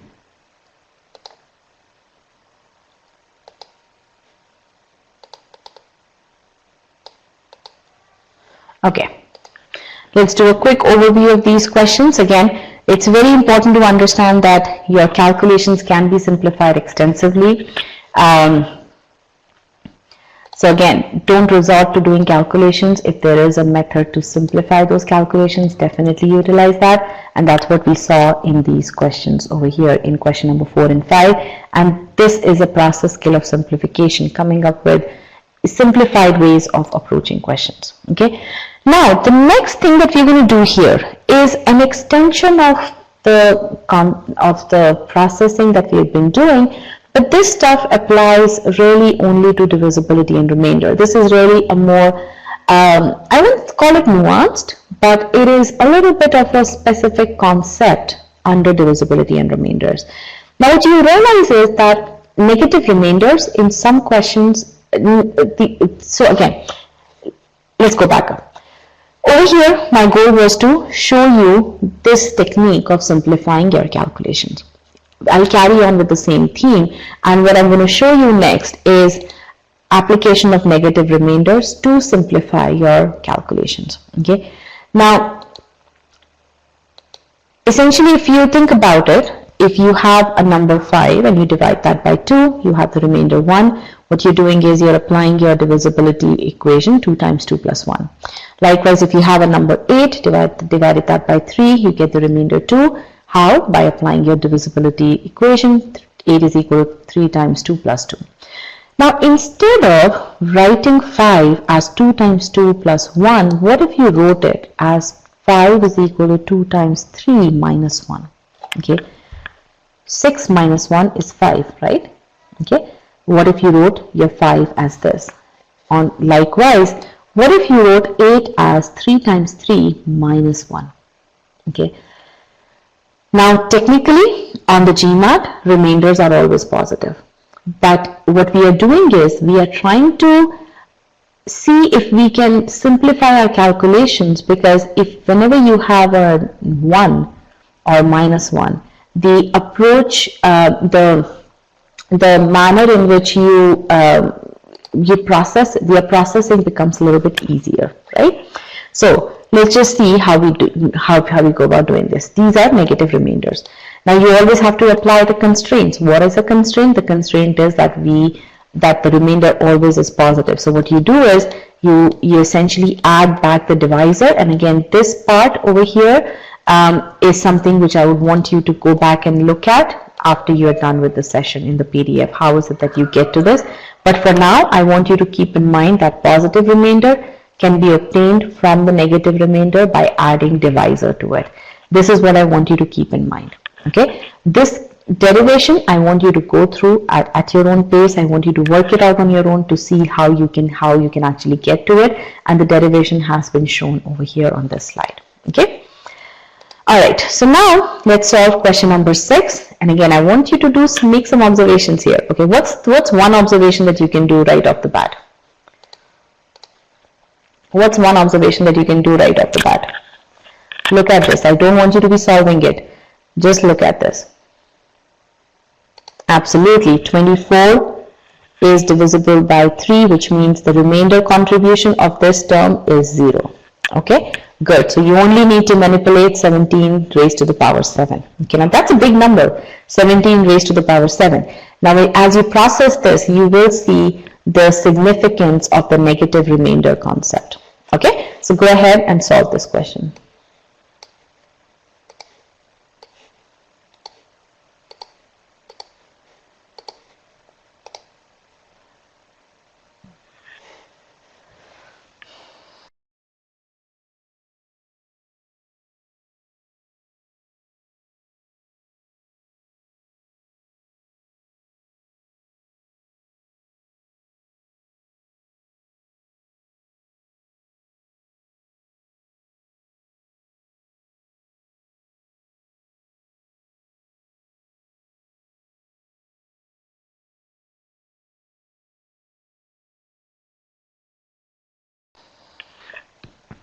All right, I see that 80% of the class has selected the correct answer. The correct answer is choice D.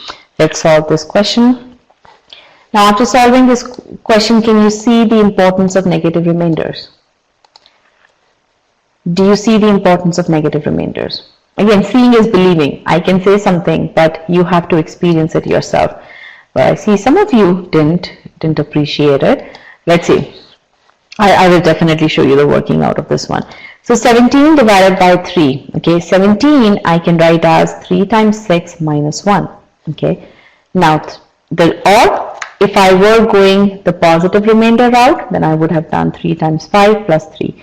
But in this case, because I know I can get minus 1 as a remainder, so I chose to do it this way. 3 times 6 minus 1.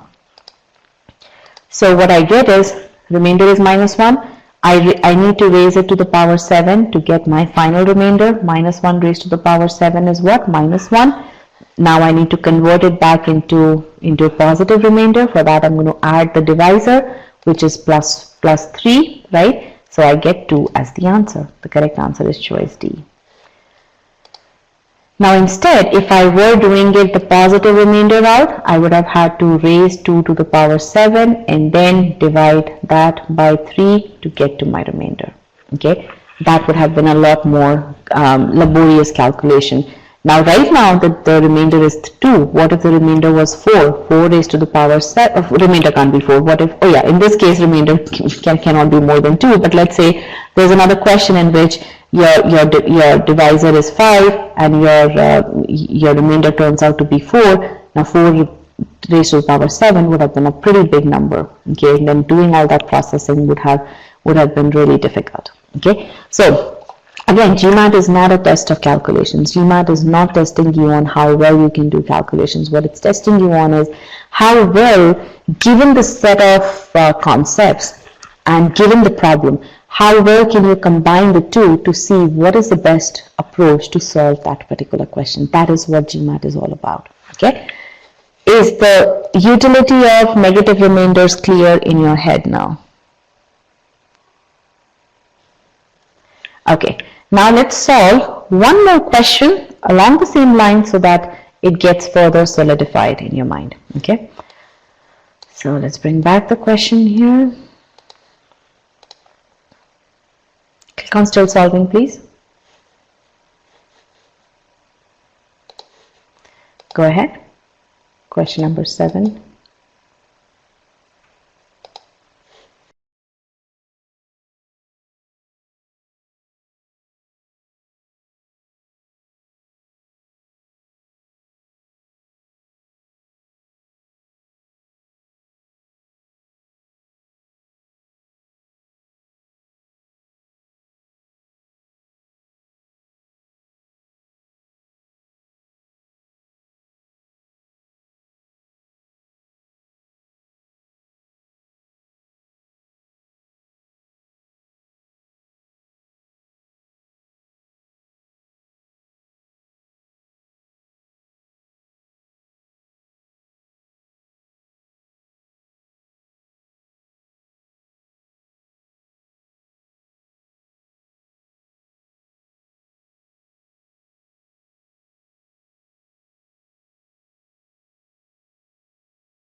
All right, I'm going to end the poll now.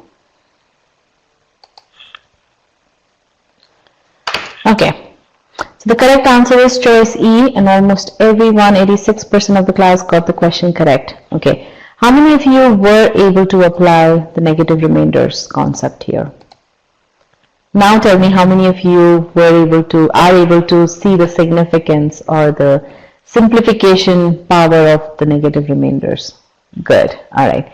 So again, quickly walking you through this, 17 remainder 6, 17 raised to the power 7 remainder 6.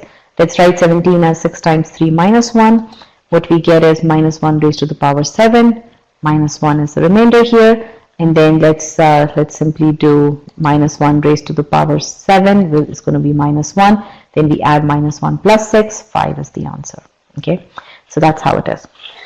All right. Good. Now we are going to talk about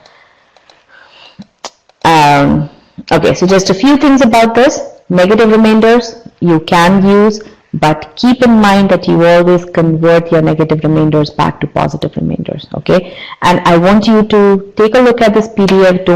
Don't leave this session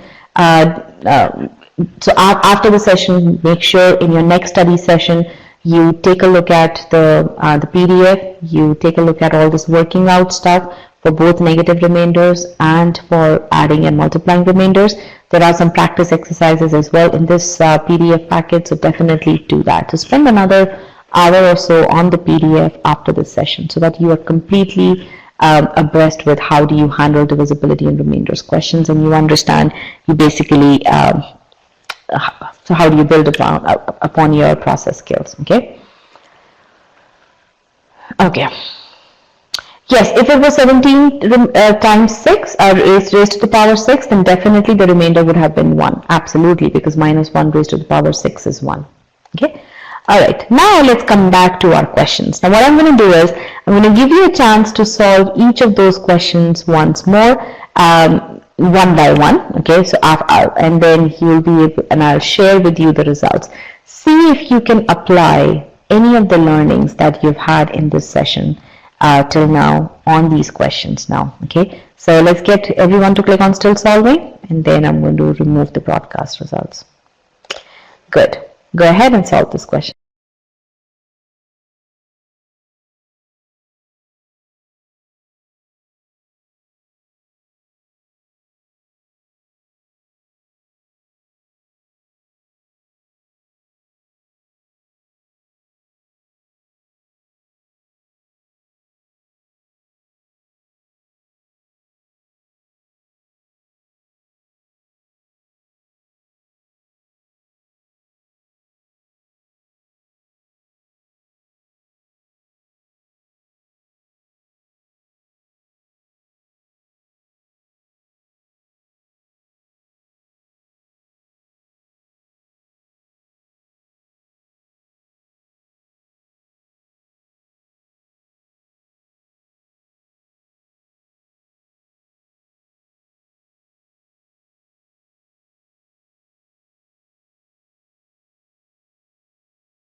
All right, last few seconds.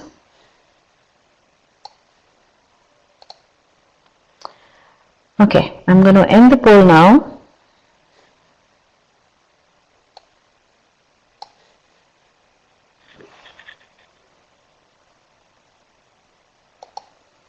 Okay, interesting results.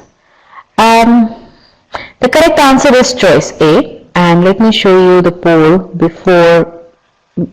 based on what you guys did first when you solved the question. Up front, only 11 of you selected choice A. Choice C was the more popular one. 39 of you selected choice C. Now this thing has changed. 24 of you have selected choice A and 26 of you have selected choice C. So there are some people who have moved the responses from C to A. So what I want to know is how many of you are confident of your responses now? The correct answer is A, absolutely. And again, I'm going to walk you through it. So what changed? So about half of the class is confident. So what changed your approach to this question? So tell me that. Use the approach, concept, good. So just you can understand how just by going through certain concepts, one concept at a time, building it in a progressive manner, how you can now solve difficult questions that you were not able to solve early on. Again, I understand some of you haven't been able to select the correct answer. That's okay. You're still in the learning process, right? But it's good to know that there are some people who started off at the same level as you, but now they have been able to apply these concepts to and the approach to solve the questions correctly. So that should bring you that confidence as well. Okay.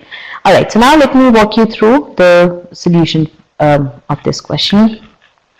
What you have here is What you have to find out is what is the remainder when a positive integer p is divided by a positive integer m is greater than 1. That's what is given to you. And there are two conditions given, statements given to you. Now, essentially p remainder m, that's what we need to find out. With statement 1, p is n plus 1 raised to the power 8. So what I need to do is I can apply, what I can do is p remainder m is nothing but n plus 1 remainder m whole to the power 8. Now what is the remainder when n plus 1 is divided by m? It is 1. 1 raised to the power 8 is nothing but 1. So I have been able to find my remainder. So I know for sure that choice A, that statement 1 is sufficient, which means that the only possible answer choices are A and D. Okay. Now I take a look at D, statement 2, m is equal to 8. Now as a standalone statement, m is equal to 8, I have no information about p, right? So I cannot use this information to get to the remainder, which means that choice D is not a possible answer, which means that the correct answer is choice C. Okay, choice A, sorry, choice A.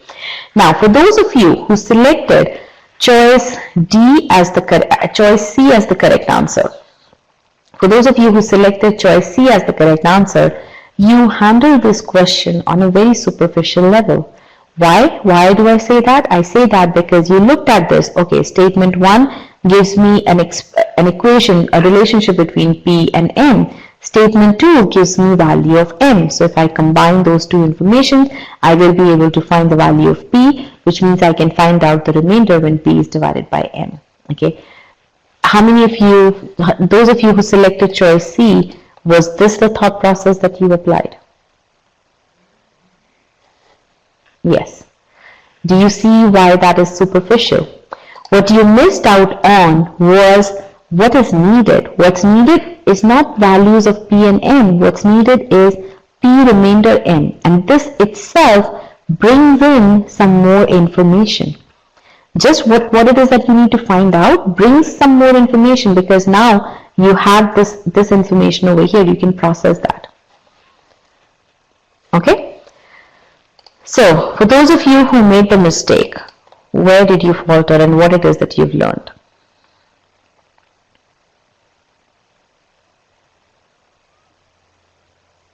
You didn't do P by M. We are not adding M on the left hand side. What we are saying is, this is what is given to me, right? P is equal to M plus 1 raised to the power 8. What do I have to find out? I have to find out P remainder M. So I'm simply doing P remainder P divided by M. That's what I'm doing. That's what I'm doing over here, P divided by M, because P is what? P is M plus 1 raised to the power 8 divided by M, and I need to find out the remainder of that. Okay? Okay, R is, so some of you have issues with R written like this. This is just an expression. What I'm saying is P divided by M. So again, I have to find out the, okay, let me just get this. Let me remove this part here.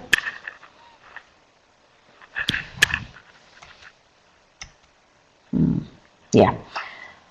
So what I have over here and here also, this should be P remainder R. P divided by M remainder R. Okay, so and then I'm simply substituting M plus 1 to the power 8 over here. So what do I have to find out? M plus 1 raised to the power 8 divided by M and the remainder of that. So this is just an expression to say that I need to find the remainder of this. Okay, how does M plus 1 divided by M give the remainder 1? Again, it's M plus 1, what is it? If you have a number M, let's say 6, 6 plus 1 is what? 7, right? 7 divided by 6, remainder, what is that? It's 1, right? That's how you're getting it. Okay?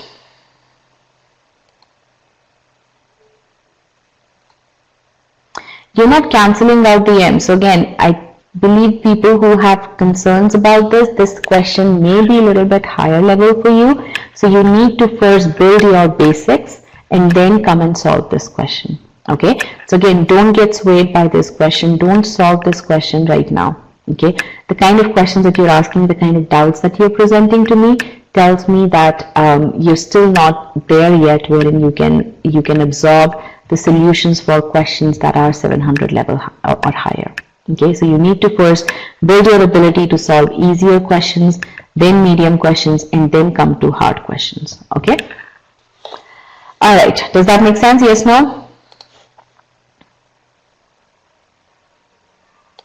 Okay, good. Now let's look at question number 9.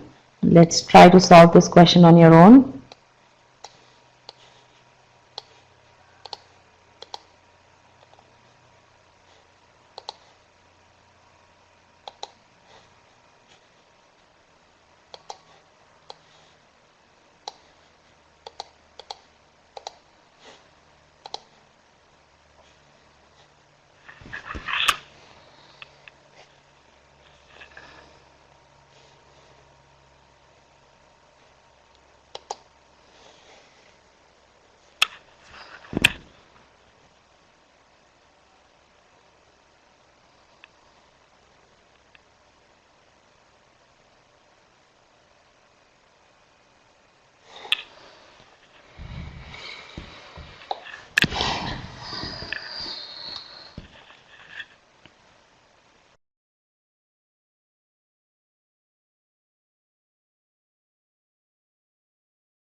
Last few seconds.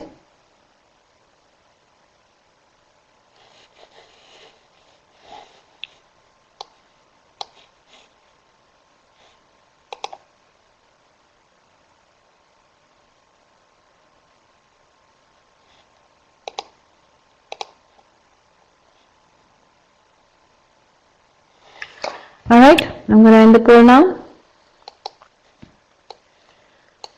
Okay, so I see that your responses have changed quite a bit from last time around. So last time only 21% of the class selected choice A. Now that has increased to 51%, and choice A is indeed the correct answer. Choice C found a lot of love last time. This time around, not many people have selected choice C. Choice D is one choice which still people are selecting, and I know the reason behind it. Again, it's a basic concept, so we are going to talk about that. Okay, but it's not related to the concepts that we've been talking about today. But again, you need to keep in mind, as I talk about 200% clarity of concepts, this choice, the very fact that you think that statement 2 is sufficient, tells me that you missed out on that 200% clarity for that particular concept. So let's talk about this. Good. Now, how do you guys feel about this question? Do you feel confident about your responses here? How did your approach change for this question? How did your approach change for this question? What made the difference? Which concept or which approach did you apply here in order to solve this question correctly? Or what enabled you to solve this question now? The negative remainders, absolutely. Okay, answer is A, option B is statement 2 is tricky. Yes, you're absolutely right. But again, you all can appreciate how your level of clarity is so much better now, right? So let's carry forward here. 38 remainder 13 raised to the power n squared. What you have to find out is 38 raised to the power n squared. What is the remainder of that when it's divided by 13? That's what you need to find out, right? So essentially we apply our negative remainder concept. What we get is 38 remainder 13 is minus 1. Okay, so minus 1 raised to the power n squared. That's what it is. So essentially, if n is odd, then the remainder will be minus 1, which means remainder will be 12. If n is even, that means the remainder will be plus 1. Okay, so what we need to find out from the question, from the individual statements, is whether n is even or odd. Okay, that's what we need to find out. How many of you were able to do it till this step?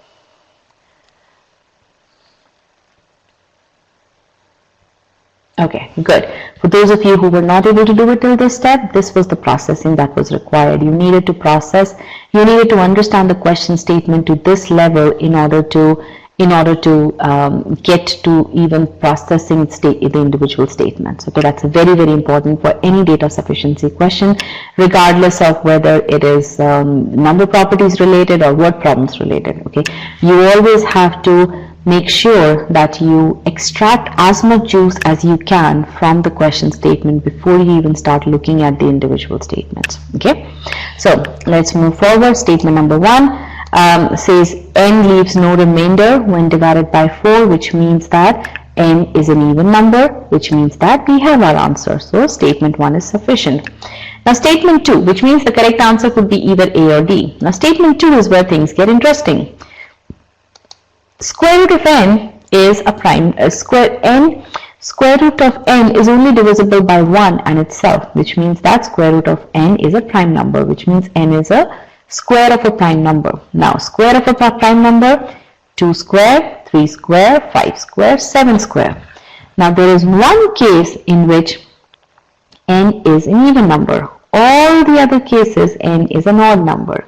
So for those of you who selected choice D, did not consider that 2 is the only even number, which means that just by getting this information, we cannot say whether n is even or odd. Which means that statement 2 is not sufficient, which means that the correct answer is choice A. Okay. Now tell me, for those of you who did not, first of all, for those of you who selected choice A as the correct answer, did you solve it using each and every step that is there on the slide?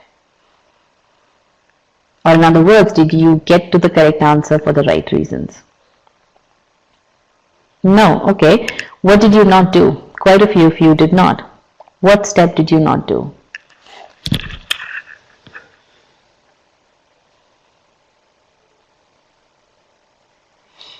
Did not check for n is even or odd. Okay. Didn't understand statement 2 clearly. Tested first 3 multiples of 4. Okay.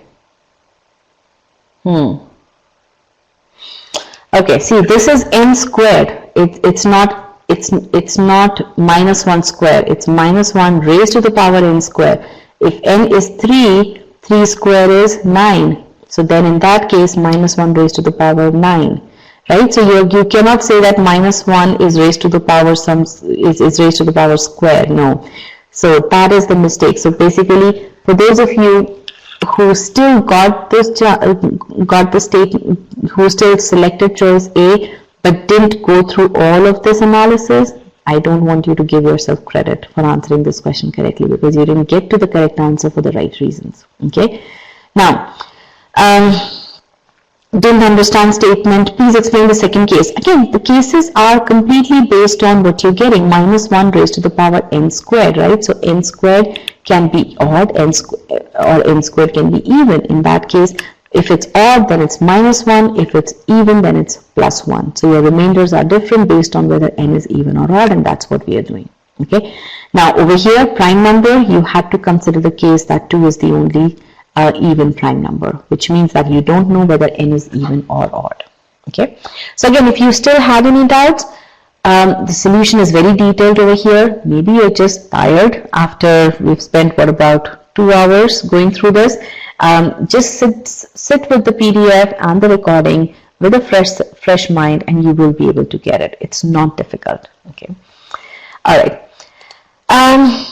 What we're going to do is, question number 10 is a lot more involved than question numbers 8 and 9. And I'll walk you through some stuff over here, but I want you to do this question at your own convenience. Okay. I will, because if I go through it right now, given the responses that I'm getting for question number 9, 10 is going to go over your head. Okay. So again, I think you guys are just a little exhausted right now. So go through this question on your own at your own pace. The PDF is the solution is very detailed.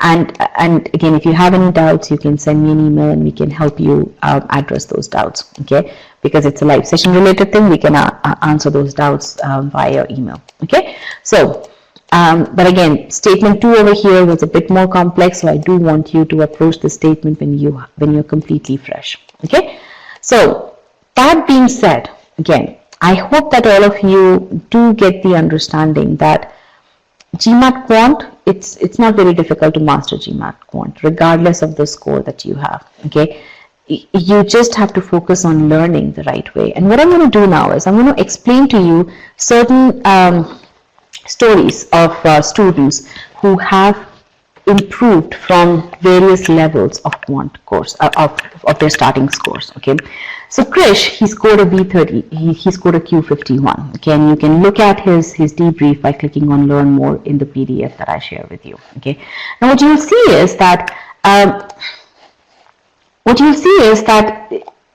Krish was a person who was actually very good in quant, who actually thought that he's very good in quant, and you can look at his verified reviewed over here, okay, on GMAT Club.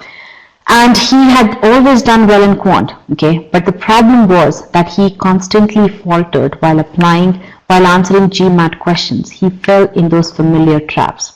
Frustrated with the lack of progress, he decided to change his approach, and he started following a very methodical approach, even changing his approach significantly for data sufficiency questions. Okay, after making these changes, he was able to improve his quant score to Q51, the highest possible, scoring the 740. Okay, Leonardo, another case over here. Leonardo, a South American. Okay, he was someone who had not been excellent with GMAT Quant, okay, and was stuck at Q45 despite trying really hard. He needed a high quant score because he wanted to apply to finance basics, to finance focus schools such as NYU Wharton. Okay, to improve beyond Q45, Leo applied that methodical approach. He started consciously focusing on constraints, okay, showing his work on paper. And once he had the approach right, he made extensive use of analytics that Quant Scholaranium provides, so that he could isolate the areas that he needed to improve upon. And then he used the custom quizzing feature in order to ensure that he had actually improved. And because of his good Quant score and excellent verbal score, he was admitted to Wharton, Stern, and Tepper.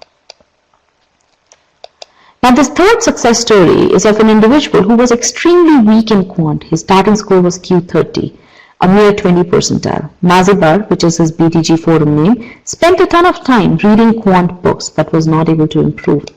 He benefited from the progressive learning architecture at e-GMAT, in which he was able to cement his basics before taking on difficult questions. And in case his basics were not strong enough, he was given appropriate feedback. Now, because of the quizzes that are built into each file, he was able to leverage data to help him. Mazibar was able to improve his score to Q45, which is 59 percentile in quant, and this was a huge improvement over his starting score. Guillermo's story is again an amazing story of an individual who had an extremely strong determination to study at top B schools. He started at Q38. He realized that he needed a stellar quant score to get an admit from Wharton and Chicago. The only way to improve from such a low score was to fully focus on learning, which he did using the video lessons. He was short on time, so he used analytics in Quant Scholaranium to isolate the areas where he needed the most help. And like Leonardo, he used the custom quiz feature that he did to ensure that he did indeed improve on these topics. Okay, so again, to ace GMAT Quant, what you need to do is you need to focus on learning and adopting the right methods, the good methods. Okay. Now with this, we've come to the end of this session here, and what I'm going to suggest to you is, as I said earlier, go through the PDF of this session that I'm going to share with you shortly, and make sure that you go through each and every working out slide that we had, and you go through question number 10 solution, the solution for question number 10, solve it on your own first, and then go through the solution, and then also look at the homework problems that are there in the PDF. Okay. All right then. So what I'm going to do is I'm going to share the PDF with you. So just give me 1 second here. I'm going to change the pane here. So if you can provide your feedback, I would really appreciate it. Then I would also want your qualitative feedback here so that I know what you liked and what you didn't like. All right. So I am going to share the file with you.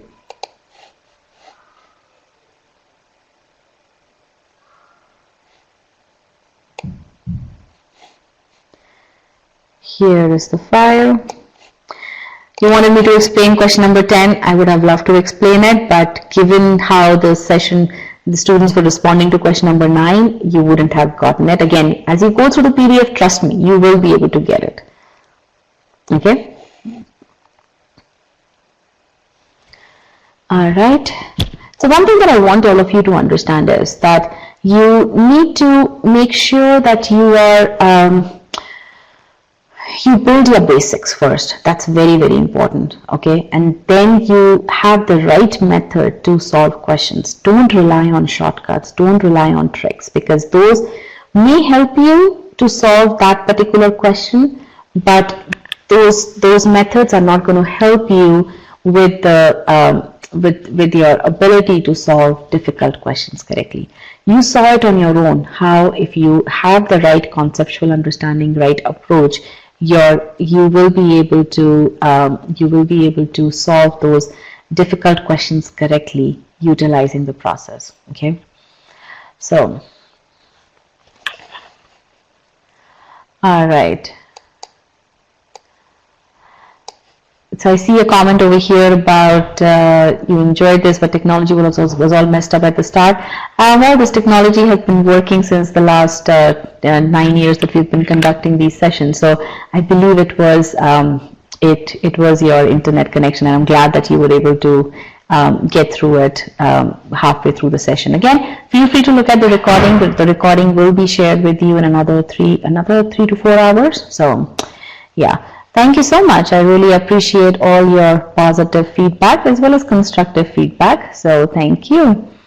Yes, there are practice questions at the end of the session here. Okay, so there are those. Process thinking was just so great. Again, if you like this, you will be able to really benefit a lot from the course. Our course goes in that manner itself. As Rajat explained to you early on, we teach you the concept, and we teach you the application, and then we have you try out that application on the questions in the practice file, and then we do that for each and every module at a modular level, and then you basically do all of that through and then you do a full module practice session. So again, doing it in a progressive manner is how you're going to get to that Q49, that Q50. Okay. All right then, that's about it. Thank you very much. I really appreciate all your feedback, and good luck. Let us know how we can help you. If you don't have a study plan right now, let us know how contact us so that we can help you with a personalized study plan that is based on your starting abilities in verbal and in quant. Okay, so all right then. Good luck, and we're there to help you. Let us know how we can help you. Bye-bye.